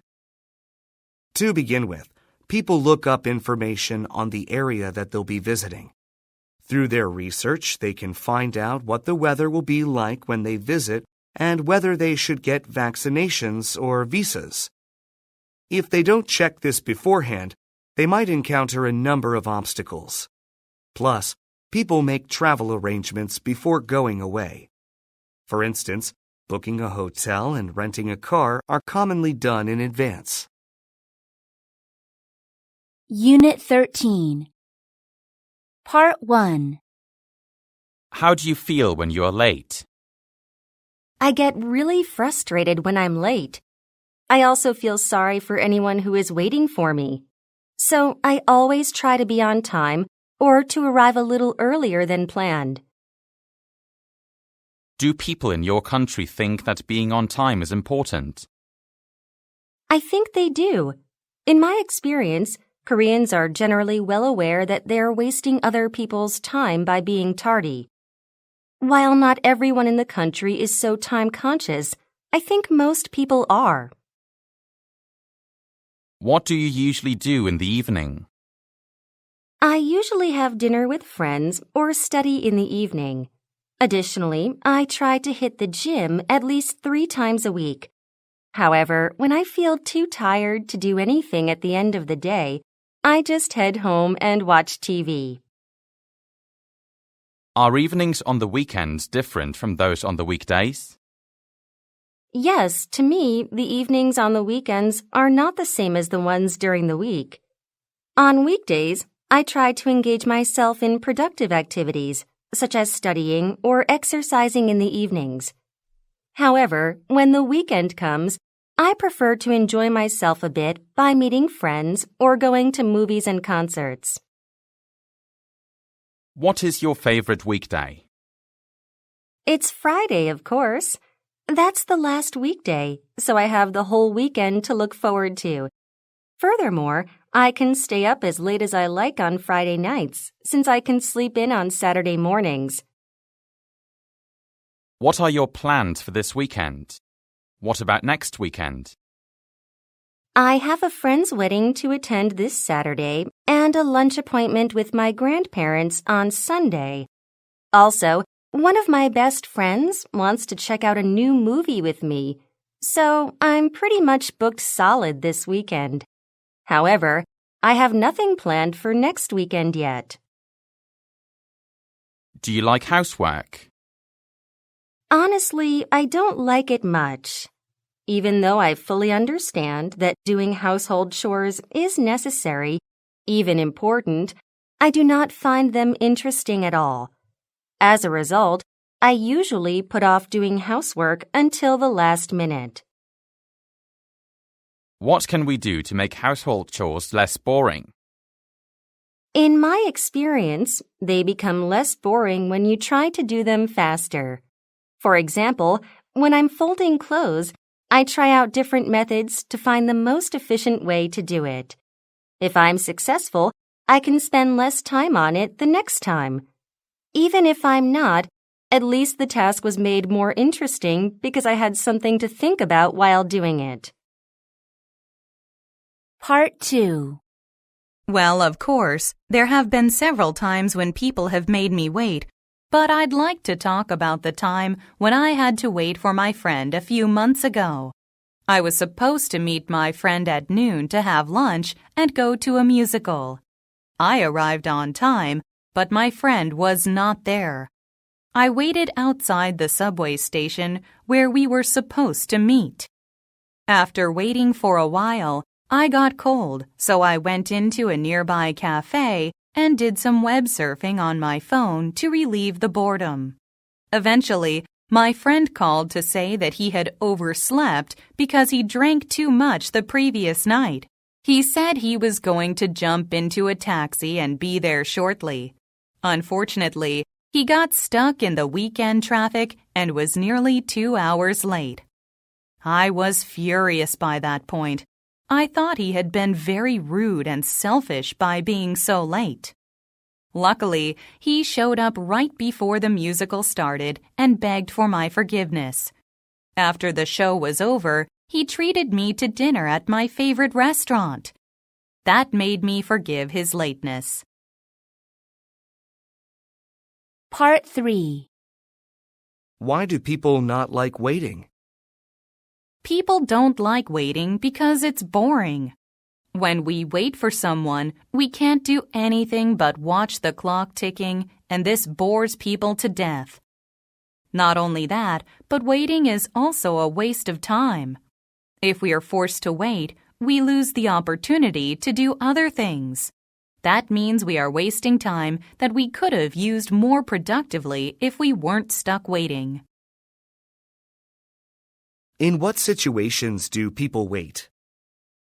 There are various situations in which people have to wait.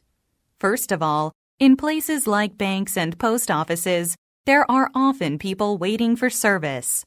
Therefore, people have to stand in line and wait.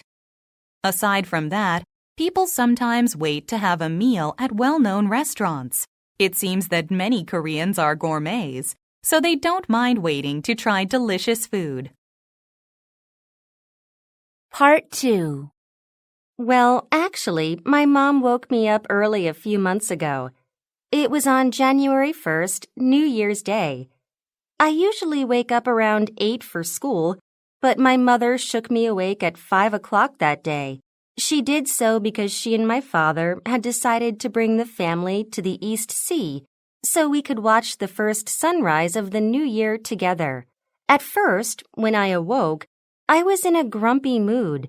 To be honest, I didn't agree with the plan in the beginning, and I just wanted to sleep more. I didn't see why we had to get up that early to watch the sun rising. However, after we arrived at the East Sea and saw the sunrise, I felt it was worth it. While watching the sun, I made a New Year's resolution and a New Year's wish. It was a memorable and meaningful experience for me. Therefore, I'd like to do the same thing every New Year's Day. Part 3. What are some reasons for people to wake up early in your country? The specific reasons differ from person to person, but I think the most common one is for school and work. Since most schools and businesses open in the morning, students and workers have to wake up early for their classes or jobs. In addition, many people get up early to do exercise. Physical activity improves overall health and gets the body ready for the day. Therefore, many people wake up early to do yoga or to go jogging. In what situations is it bad to arrive early? Well, I think showing up too early for a job interview is not good. Although one shouldn't be late, arriving too early can disrupt the schedules of the people in the office. Showing up early at an event where you don't know anyone is even worse. If you're alone at a wedding or seminar and there's no one to talk to, you will feel awkward and lonely. Unit 14. Part 1. Do you prefer to work or study alone or in a group? Studying alone is better than working in a group. I find that concentrating is much easier when there is no one around to distract me. In addition, when I'm studying with other people, I sometimes have to go back over lessons I have already covered. Therefore, it is less efficient for me. Do you think group work is important? Yes, I think group activities are very important. Since most people belong to organizations such as schools or companies, they often have to work with others. Therefore, knowing how to cooperate and interact with a variety of people can sometimes be the key to success. When do you usually work in a group? I most often work with other people when I have a presentation assignment for my management class. I usually have a couple of such projects per semester. Because they generally require a lot of work and research, 4 or 5 students are expected to work on them together. Have you helped a stranger? Why? Yes, I helped a lady who was struggling with a stroller on some stairs last month. She looked really tired and, at the same time, worried about her baby in the carriage. I went over to her and helped her move it because I thought it was the right thing to do. What do you think about helping people? Personally, I think that helping others is great. However, I also think that we need to be cautious because there are always people who try to abuse others' goodwill.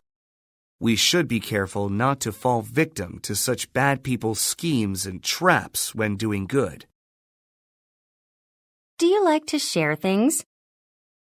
I don't exactly like sharing, but I don't mind it when it is necessary. For instance, I'm reluctant to share food in general because I want to enjoy it myself. However, I'm fine with giving up my food if someone is really hungry. What do you think about sharing accommodations? I try to avoid it if possible. Even though having a roommate makes the rent cheaper, it is really inconvenient for me. Furthermore, I often invite friends to my place, which would probably bother anyone who lived with me.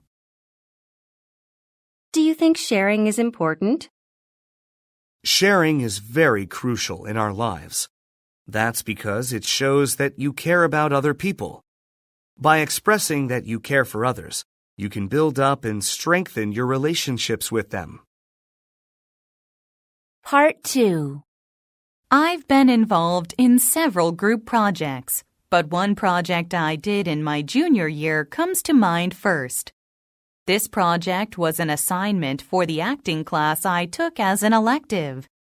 Everyone in this class was required to produce a play and perform in it. My team performed Romeo and Juliet, and I played the lead role, Juliet. Of course, I got to work on the project with other students in the class. However, since the teacher randomly put all of the students into groups, I didn't know anyone on my team. Honestly, I was initially unhappy with the group. I wanted to work with at least one of my friends from class. However, as we practiced, we got acquainted and grew comfortable with one another. By the time of our performance, we were in perfect harmony, and no one made any mistakes. I was proud of what we'd accomplished.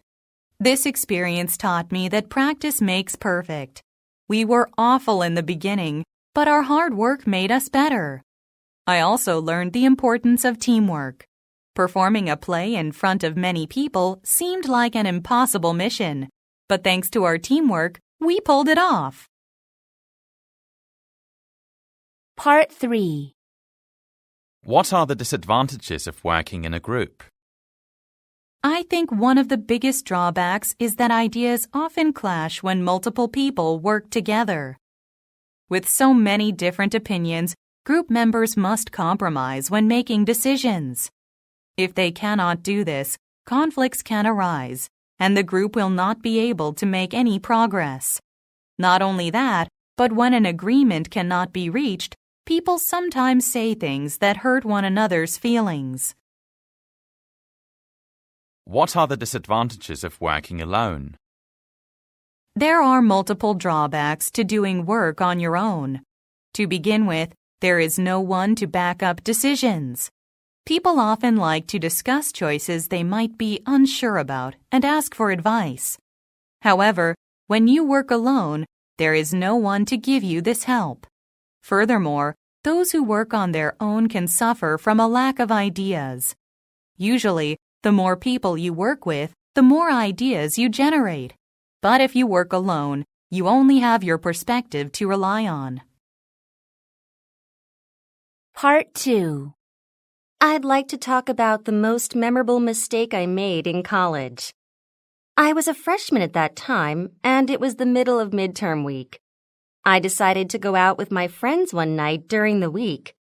At the time, I didn't realize what a huge mistake this would be. We had a great time clubbing and dancing until 3 a.m., even though we had an exam the next morning. Unfortunately, I didn't roll out of bed until after the exam had started, so I missed it and got an F in the class. I was really angry with myself. I was supposed to be taking care of myself as an adult, but I couldn't even make it to class for an exam. I also felt guilty that I'd wasted the money my parents had paid for that class. After this incident, I learned several things. I learned to prioritize my studies above my social life. No matter what was going on, I never stayed out past midnight on weekdays. Also, if I had an exam the next day, I was asleep by midnight.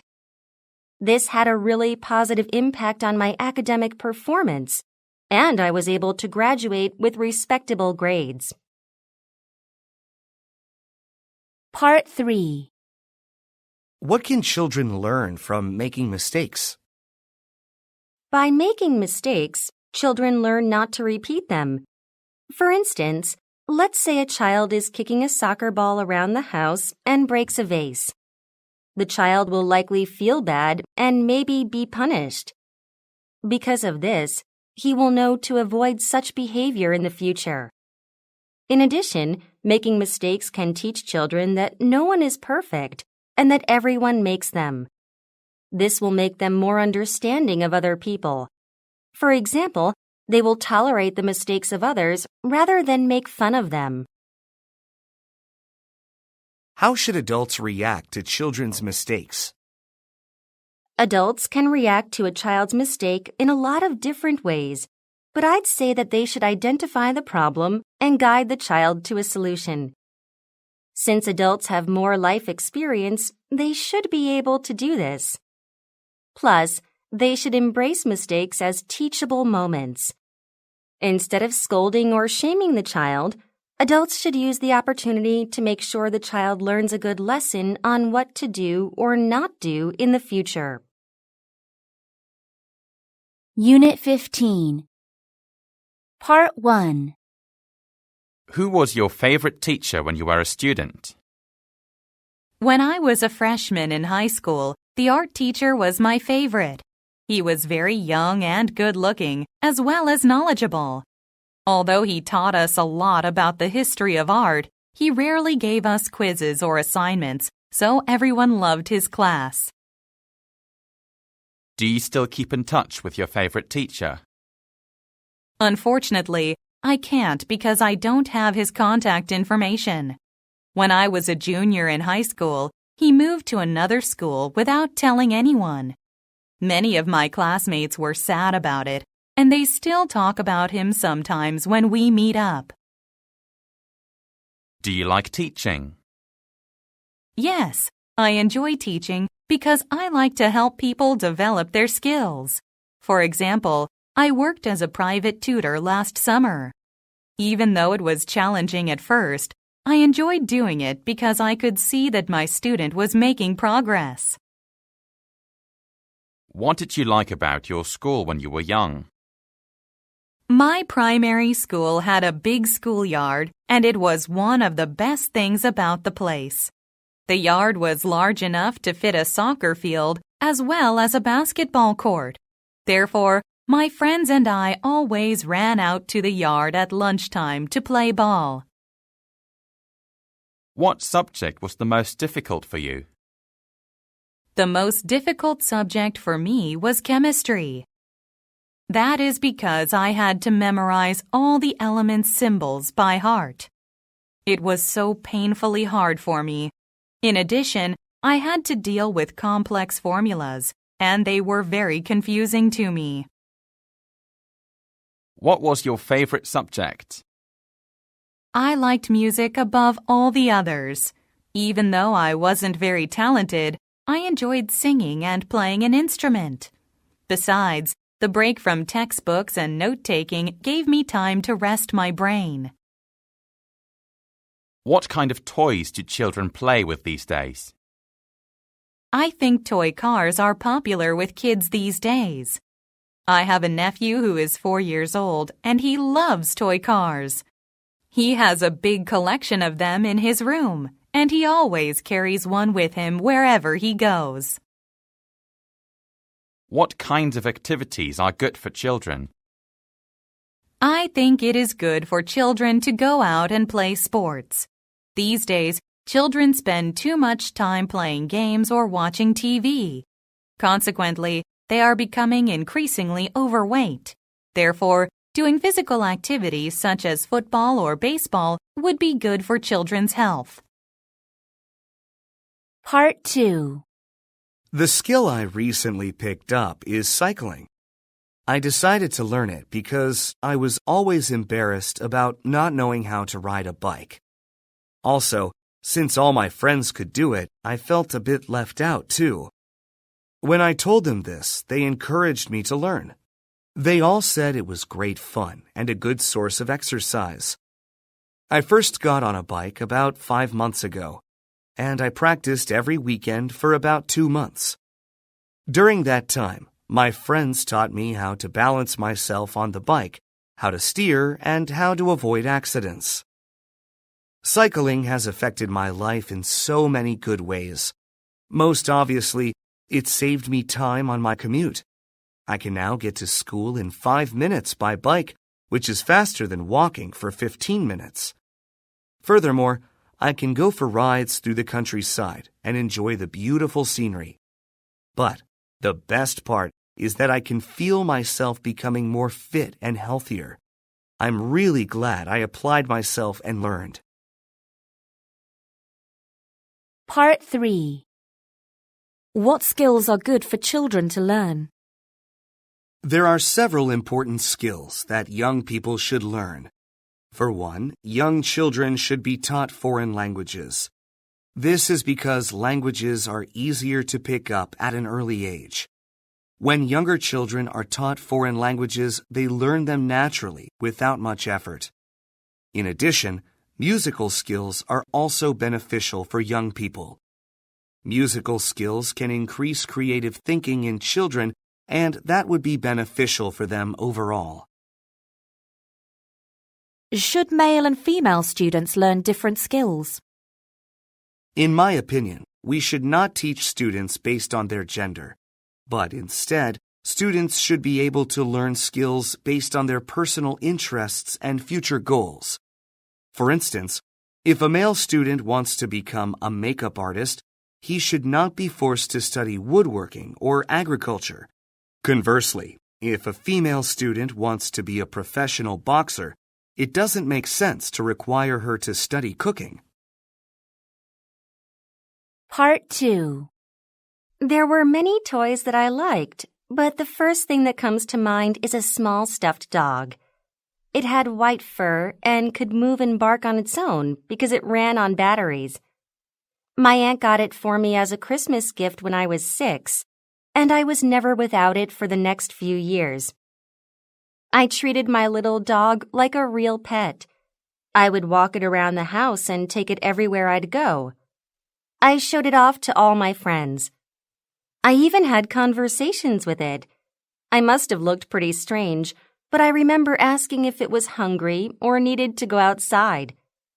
I think I loved that toy because it was a good substitute for a real dog. As a kid, I always wanted to have a dog, but I couldn't get one due to my dad's allergies. In addition, I probably liked it because I was an only child and often felt lonely. Having the little dog gave me someone to play with and talk to, and I thought of it as my best friend. Part 3. How are toys today different from toys in the past? There are many differences between today's toys and those of the past. First of all, many toys now feature advanced technologies. These days, a lot of toys can be controlled with a smartphone. Children take to these naturally and have no problems with them since they have lived with technology like this for their entire lives. Also, there has been an increase in educational toys.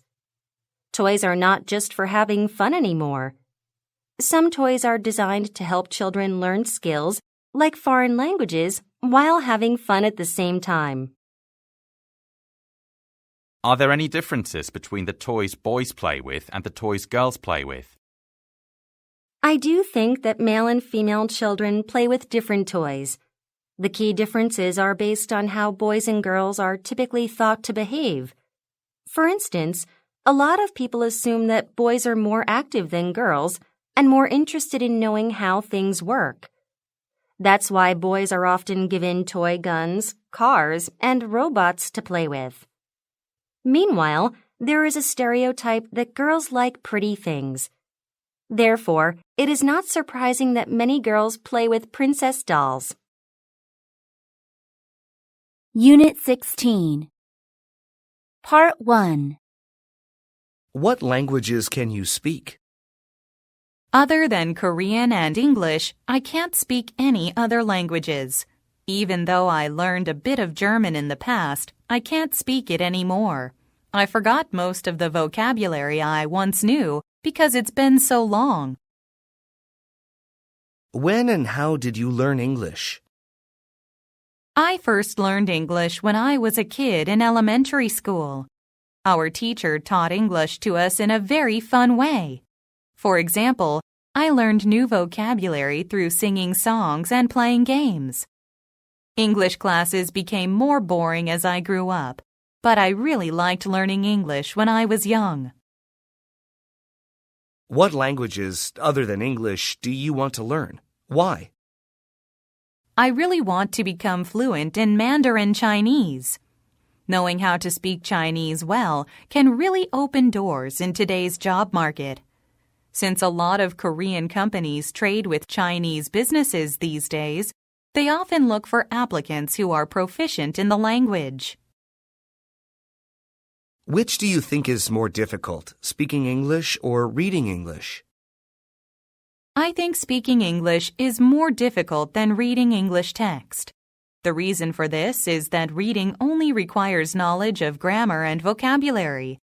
On the other hand, to be able to speak, a person needs to know and correctly pronounce the words as well. Do you think handwriting is important? Not at all. In my opinion, penmanship is a largely irrelevant skill in today's world. Typing on a computer is much faster and easier for most people. Although it could be useful when writing cards and letters, I don't think it is important for people's everyday lives. Which one do you prefer, handwriting or typing? Like most other people, I like typing way more than writing by hand. Since I rarely handwrite anything these days, holding a pen feels a little awkward and uncomfortable. Besides, I type much faster than I write, so typing is more efficient for me. When do you write things by hand? I normally write letters and fill out forms at banks and government offices by hand. For me, writing letters is very personal, so typing them doesn't feel right to me. Additionally, I always handwrite messages in the birthday cards I give to my friends and family. Do you think we will use handwriting in the future as much as we use it now? I'm pretty certain that handwriting will be used a lot less frequently in the coming years. Even though cards and letters will still be written by hand in the future, most people will prefer typing because it is so much more efficient. Moreover, I suspect that even signatures might be replaced with something else as technology continues to advance. Part 2.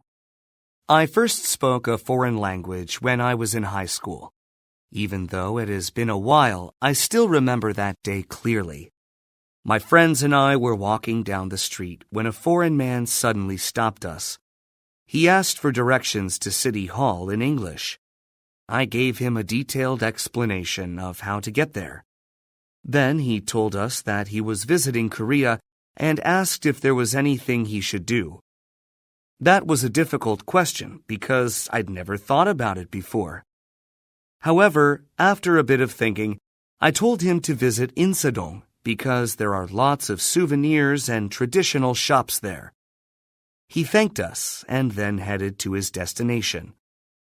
Initially, I was nervous about answering his questions since I wasn't good at English. I thought it would be a struggle to think of the right words, but after I helped him, I felt really proud of myself. Plus, I felt more motivated to study English. Part 3. Do you think it's important to learn foreign languages? I definitely think that learning foreign languages is important in today's world. This is because most business today has an international component. Companies not only buy and sell goods in different countries, but they also have offices in them. As a result, most companies prefer to hire multilingual people who can communicate accordingly. So, to get the job that you want, learning a foreign language could be quite crucial. When is the best time for children to learn foreign languages? I know that many people have different opinions about this, but I'd say the ideal time to learn another language is in early childhood, at around 6 years old. This is because younger children tend to learn second languages in the same way they learn their native languages. To be specific, they practice and experiment without worrying about making grammar or pronunciation mistakes. They simply use the language without thinking about it. Therefore, if they learn a foreign language early, they will be able to speak that language like a native speaker without much effort. Part 2. A conversation that I enjoyed recently is the one I had with my nephew. He's 7 years old and currently in kindergarten, but he'll be starting primary school in a few months. He's a great kid, but quite a handful sometimes. Last weekend, my sister and her husband were planning to celebrate their wedding anniversary with a short trip, but didn't have anyone to watch him. So, I volunteered to help them out and take care of him while they were away. When I got to their house, he wouldn't stop talking about a girl in his class. He said that he had a crush on her, but didn't know how to talk to her. He asked for my advice, and I told him that girls like brave guys, and that he should just approach her and tell her how he felt. I was really amused by the conversation. I'd never heard about the romantic troubles of a child before, so it was quite cute. Now, I'm just curious what happened, since he hasn't given me an update yet. I hope that he talked to her and that everything went well. Part 3. Why do people get nervous before they give a presentation? I think most people become tense before presentations because they worry what their audience will think. Most people do not address large groups in their everyday lives. They usually have conversations on a one-on-one basis or with a few other individuals. Therefore, speaking in front of a crowd is an unusual experience. Furthermore, most presentations are given to groups of clients, colleagues, or supervisors. This can make them very important for the presenter's career, which leads to increased nervousness. What are the differences between men and women when it comes to having a conversation? I know that people have a lot of different opinions about this, but the main conversational difference between the genders seems to be how thoughts and feelings are expressed. On the one hand, men tend to be quite direct and unsentimental. They act as though conversations have an overall purpose and get directly to the point. Women, on the other hand, seem to incorporate more emotions into how they communicate. Their conversations often have more than one purpose and cover a range of ideas and feelings. Unit 17. Part 1. Do you like science? Quite a bit, especially the parts related to astronomy. For example, I love to read and watch programs about space. Whenever I learn a new fact about the universe, I get really excited. I'm so glad that more documentary series about space are being shown on TV these days. Do you think science is important? Yes, I think it is important because science improves our lives. For example, we might be able to cure diseases like cancer and AIDS one day because of a scientific breakthrough. Furthermore, science can give us clean energy sources that do not harm the environment. What do you usually use computers for? I mostly use computers to do internet searches. However, I occasionally play games or shop online when I have free time as well. Moreover, I sometimes take my laptop to coffee shops and libraries to get some work done. Do you think the importance of computers will increase in the future?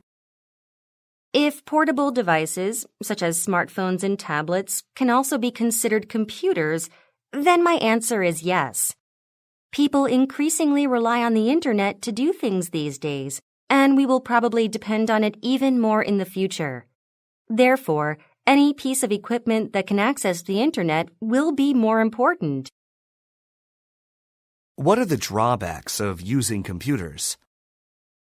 I think using computers makes us overly dependent on them. Last month, my computer broke down while I was at home. Since all my files and programs were stored in that computer, I couldn't work or play any games and became really frustrated. That incident made me realize that I depend on my computer too much. What kind of jobs do you think need computer skills? I have to say that having at least some knowledge of computers is essential for any job in today's world. Most companies nowadays use computers to do business. Therefore, it's vital that employees know how to use them properly. Do you use social networking sites? Yes, I log on to social networking sites from time to time. When I visit these sites, I mostly look at my friends' posts and photos. Some of them like to write reviews of the restaurants they go to, and these posts are very helpful to me. Do you think many people use social networking sites in your country? I'm pretty sure that a lot of Koreans use social networking sites these days. In fact, most of my friends use more than one such site. Even my father, who's over 50 years old, signed up for an account recently. He visits the site to get in touch with his friends. Part 2. There are so many valuable mobile phone applications out there, but the map application comes to mind first. It, of course, shows basic maps, but it also gives detailed directions. All I have to do is type in my destination, and then it shows me the directions and provides an estimate for how long it will take to get there. If I'm taking a bus or the subway, it will even tell me any transfer information, how long I'll have to wait, and the cost of the trip. I use the app nearly every day and can't live without it. Since it also updates information on traffic conditions, it helps me decide whether to travel by bus, taxi, or the subway. This app is very handy, and it's helped me out a lot. I used to get lost all the time, even on familiar routes. But now, I can just check the app if I don't know where I am. This is especially useful on international trips. I can use the app to find my way regardless of whether I understand the local language or not. It saved me a lot of time and stress. Part 3. What are the differences between applications used by old people and young people? I'd say that there are some differences between the apps that the elderly use and those that the young use. Older people tend to only use basic apps that have been on the market for a while. This is because older people often worry that new apps will be difficult to learn. Therefore, they tend to only use apps for simple tasks, like sending messages and setting alarms.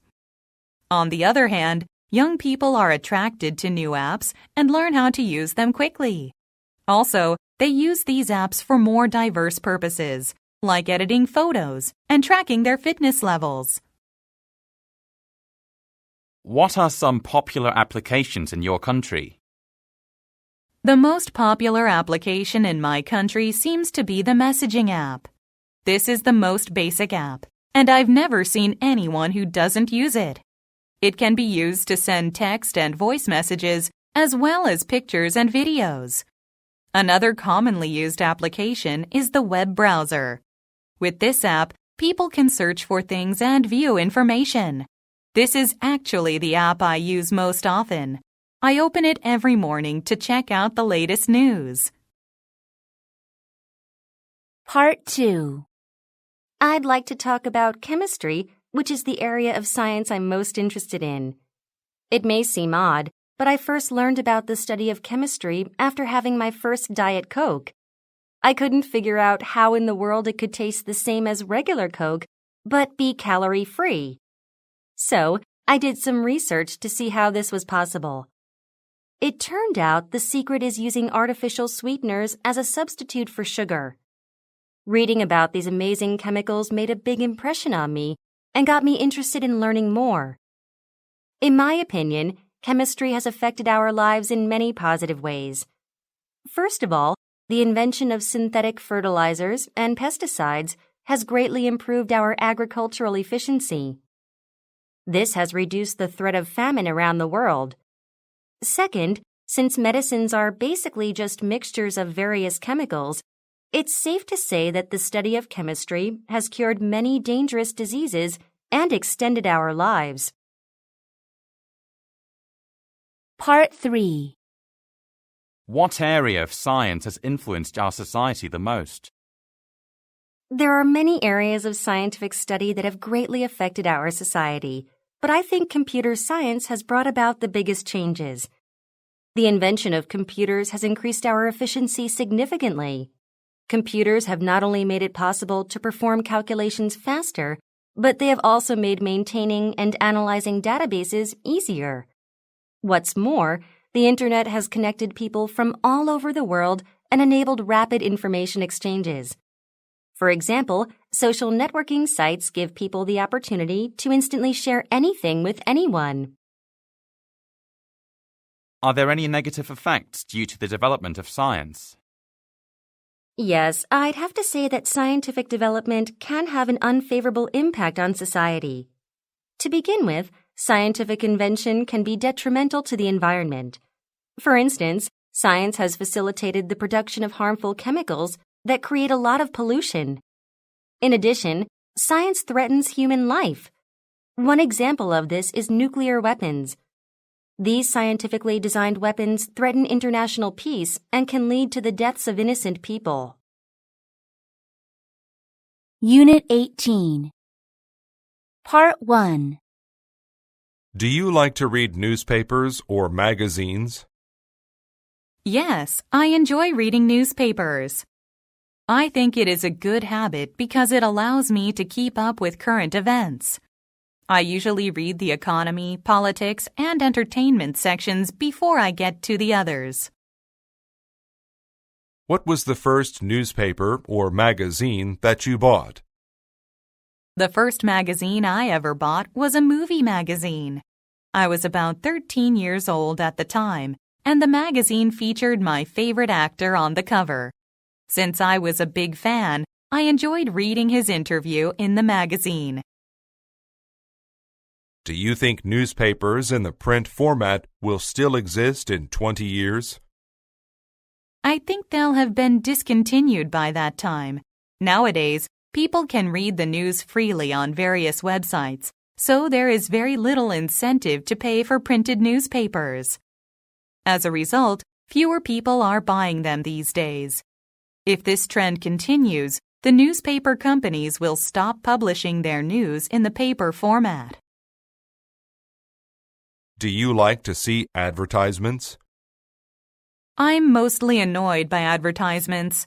When there are commercials on TV, I generally change the channel or walk away to do something else. Even though some are genuinely funny, they become repetitive and boring after seeing them more than once. Are there any commercials that made you want to buy something? There was a TV commercial advertising corn silk tea that made me purchase it. A beautiful actress appeared in the ad, and a narrator said people can get fit by drinking this special tea.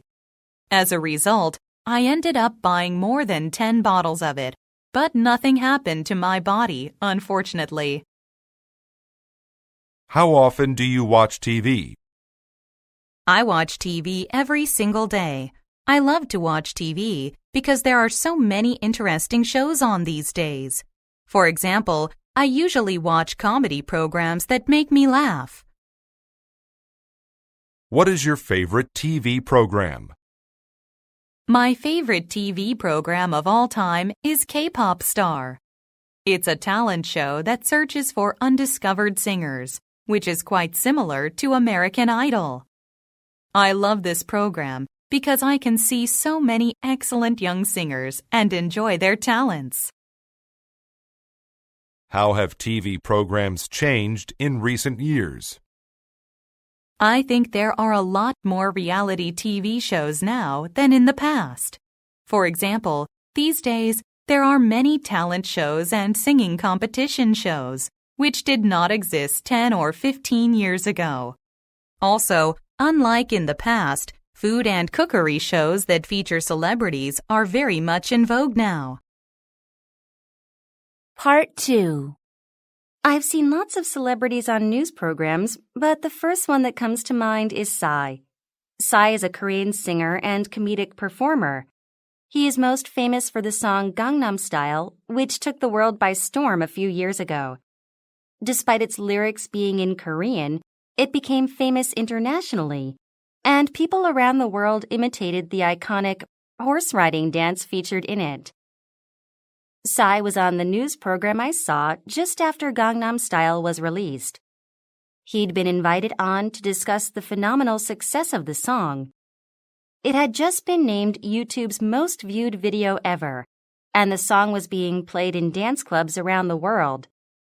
It even reached number 2 on the American Billboard music chart. I was really proud when I saw Psy on television because he was breaking new ground with his song. No Korean artist had ever been so successful abroad. I was also impressed by his humble attitude.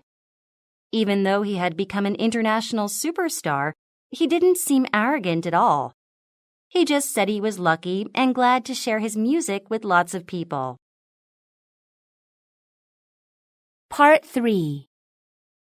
What are the advantages and disadvantages of being a well-known person? One major benefit of being famous is that it can be highly profitable, financially and otherwise. For example, celebrities are often given the opportunity to endorse or lend their names to new products. This can earn them huge sums of money. They also generally receive special treatment and maintain VIP status. On the other hand, fame can also have downsides, such as the loss of privacy. For instance, celebrities and politicians are often stalked by paparazzi and appear in the media because of things they've done or said in private.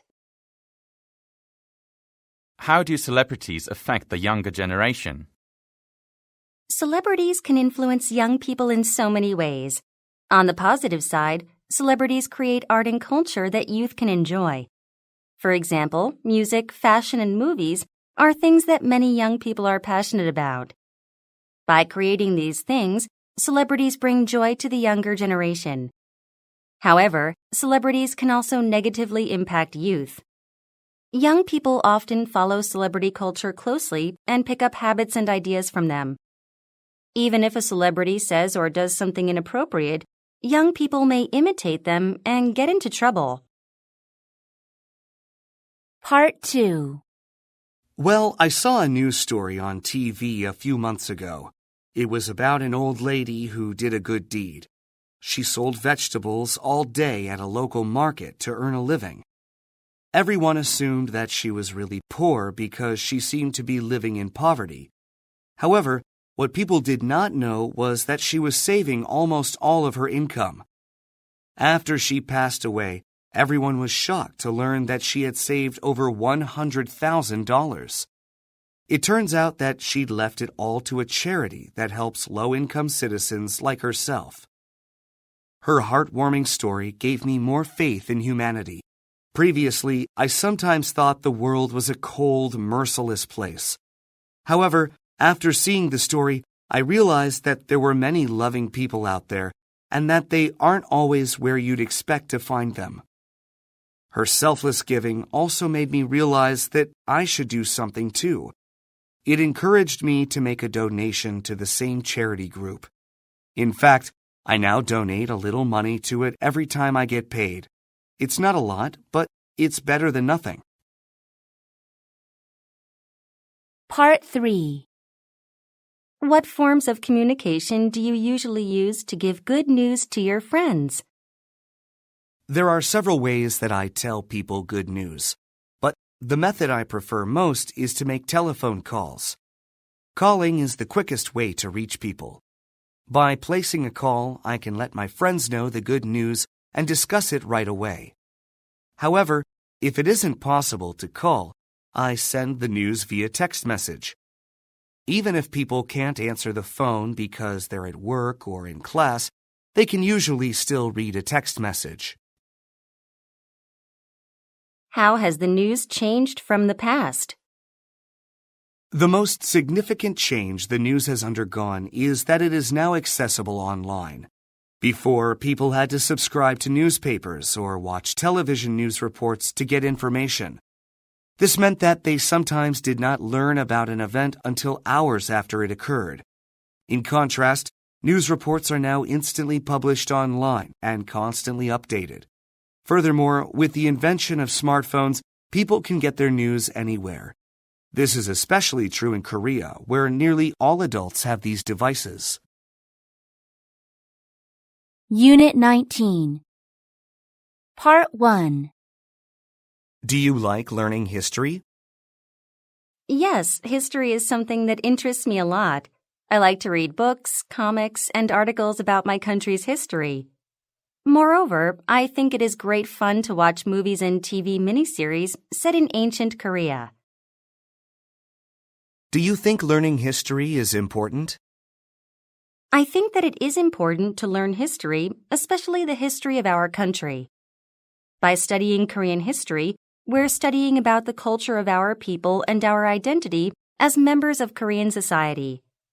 Furthermore, history teaches us the mistakes of our ancestors so that we can learn from them.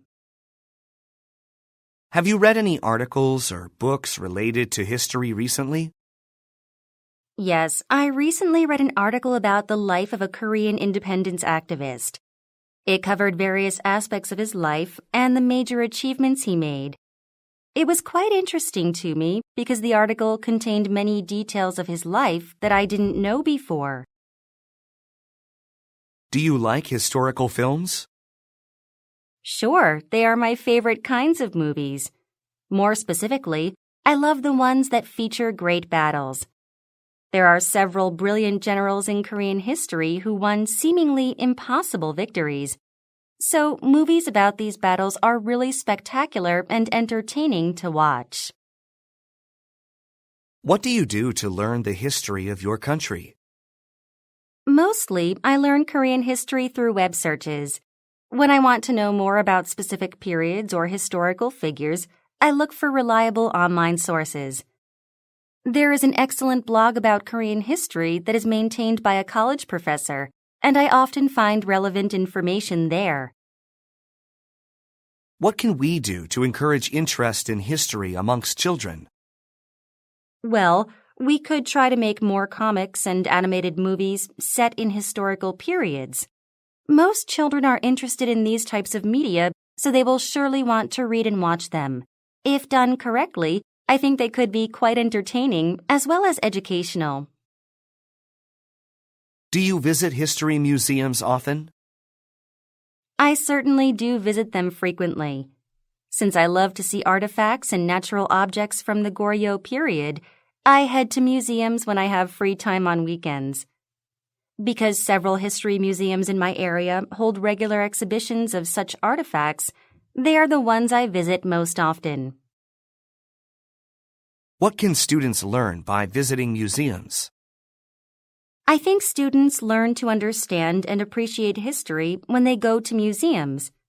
For example, it is one thing to read about the ingenuity of ancient tools and other cultural objects. However, it is quite another to actually see these relics with one's own eyes. In my opinion, students need to visit museums to realize the importance of their history. Part 2. There are many traditions in Korea, but the first that comes to mind is celebrating Chuseok. It is the biggest annual holiday in Korea. During this holiday, people perform rituals and visit ancestral graves to honor their ancestors. Historical records show that Koreans have been celebrating this holiday since at least the 7th century. This makes Chuseok one of the oldest Korean traditions. However, the exact date of the first Chuseok celebration remains a mystery. Chuseok is my favorite Korean tradition for several reasons. The most important is that it gives me the opportunity to see all of my relatives. We all live far apart now, so we don't have many chances to see one another. But we can all meet during Chuseok. It's always great to see our extended family. It is also a great time to enjoy traditional Korean foods. There are several items that are usually only made for Chuseok. This includes a rice cake called songpyeon. They are filled with a special honey and sesame filling, and they're the best things ever. Just thinking about them makes my mouth water. Part 3. How are traditions different today than they were in the past? First, most holiday rituals are becoming simpler and briefer. For example, ceremonies for the Korean Thanksgiving holiday, Chuseok, previously lasted 3 days, and preparations began well in advance. However, they are now simpler and usually take 1 day. Some people don't even do that. They use the holiday to travel abroad instead. Second, our traditional outfit, the hanbok, has also undergone changes. Today, the hanbok is not regarded as an everyday outfit. We now only wear it for special occasions, like weddings and funerals. What do you think about traditions disappearing? I know that many people have different opinions about disappearing traditions, but I have mixed feelings about it. On the one hand, preserving our heritage is important. We should ensure that traditional songs, stories, and activities do not disappear. Conversely, some traditions do not really fit modern society, so it's natural to lose them and develop new traditions. For instance, traditional ceremonies and ancestral rituals in Korea are expensive and time-consuming. Therefore, people choose to simplify them. This seems reasonable and inevitable. Part 2. I'd like to talk about Gyeongbok Palace, which is the most memorable historic building I've visited. Gyeongbok Palace was built in the 1300s and remained the Chosun dynasty's main royal palace until Japanese invaders burned it to the ground in the late 16th century. It remained in ruins until it was restored 300 years later. Since it's not far from my house, I visit the palace at least once a month. However, when the weather's great, I go every weekend. I am always awed by the palace complex's beauty. It is breathtakingly beautiful since it was constructed on a grand scale to show the majesty and dignity of the king. In fact, it contains more than 7,700 rooms. However, some of the most impressive elements are the hete carved onto the palace's stone and wood front walls. These mythical lion-unicorn hybrids were thought to offer protection from disasters such as fires. Whenever I visit the palace, it gives me some odd feelings. For one, when I went wearing a traditional Korean outfit, a hanbok, I felt like a member of the ancient royal family. Seeing the intricate construction also made me think about how advanced the builders were. Even without modern tools, including nails, they built a sturdy, magnificent palace. Part 3. What do people think when they see historic buildings? First, people are astonished by the beauty and intricate design of historic buildings when they see them. This is because many old buildings are exquisitely decorated. People who see them are often amazed that people could build these beautiful, elaborate structures so long ago. Second, they probably think about the background of the structure and all the historic things that probably happened there. For example, when people see Gyeongbok Palace in Korea, they probably think of stories they've heard about the imperial family that once lived there. Are people in your country interested in history? Individual interests differ from person to person, but I think most Korean people are very interested in history. That's because history lessons begin early on in Korean schools and continue through all educational levels. Students are taught the importance of their history and become proud of their country at a very young age. In addition, many Korean television programs and movies portray fictional stories using real historical figures or periods. These are very popular with the general public. I guess that shows how interested in history Korean people are. Unit 20. Part 1. Tell me about a noise that you can hear around your home. Most of the noises I hear around my apartment are those of animals and birds. One of my neighbors has a puppy, and sometimes it makes a howling noise at night. Moreover, pigeons like to sit on my apartment's balcony rails, so I often hear them in the morning. What kinds of sounds do you like? My favorite sound is that of the ocean waves gently breaking onto the shore. It is one of the reasons that I sometimes go to the beach. The sound is not only soothing and relaxing, but it also reminds me of the time I used to live near the sea. What kinds of sounds do you dislike? I don't like most loud noises. For instance, I hate the sounds of sirens, alarms, car horns, and engine noises. Moreover, I sometimes get annoyed by loud music, such as heavy metal, too. In which kind of place do you prefer to work or study? A noisy place or a quiet place? I like places that are slightly noisy. When I work or study in quiet places like libraries, I have to be careful not to make loud noises myself. As a result, I'm too uncomfortable to concentrate on my task. On the other hand, if there's too much noise, I get distracted by it, so I become unproductive. Do you think there is a lot of noise in your city or town? I think my town is relatively quiet. There aren't any loud places such as airports or big construction sites in my area. Even though I can sometimes hear the blaring of car horns, it happens very rarely and doesn't bother me much. Are traffic jams a big issue in your city? They certainly are one of the biggest problems our city faces. I live in a big city with a lot of cars, so traffic becomes really slow at times. Because of that, I am sometimes late for appointments or classes, even when I leave home early. What can you do to help reduce traffic jams? One of the contributions I can make to reducing traffic jams is using the subway more often. From what I see, traffic jams happen when there are too many private vehicles on the road. Therefore, by taking the subway instead of driving, I'll be reducing the number of cars on the road. Do you obey the law all the time? Yes, I almost always abide by the law, and I think it is important to do so. However, I sometimes jaywalk when there are no oncoming cars.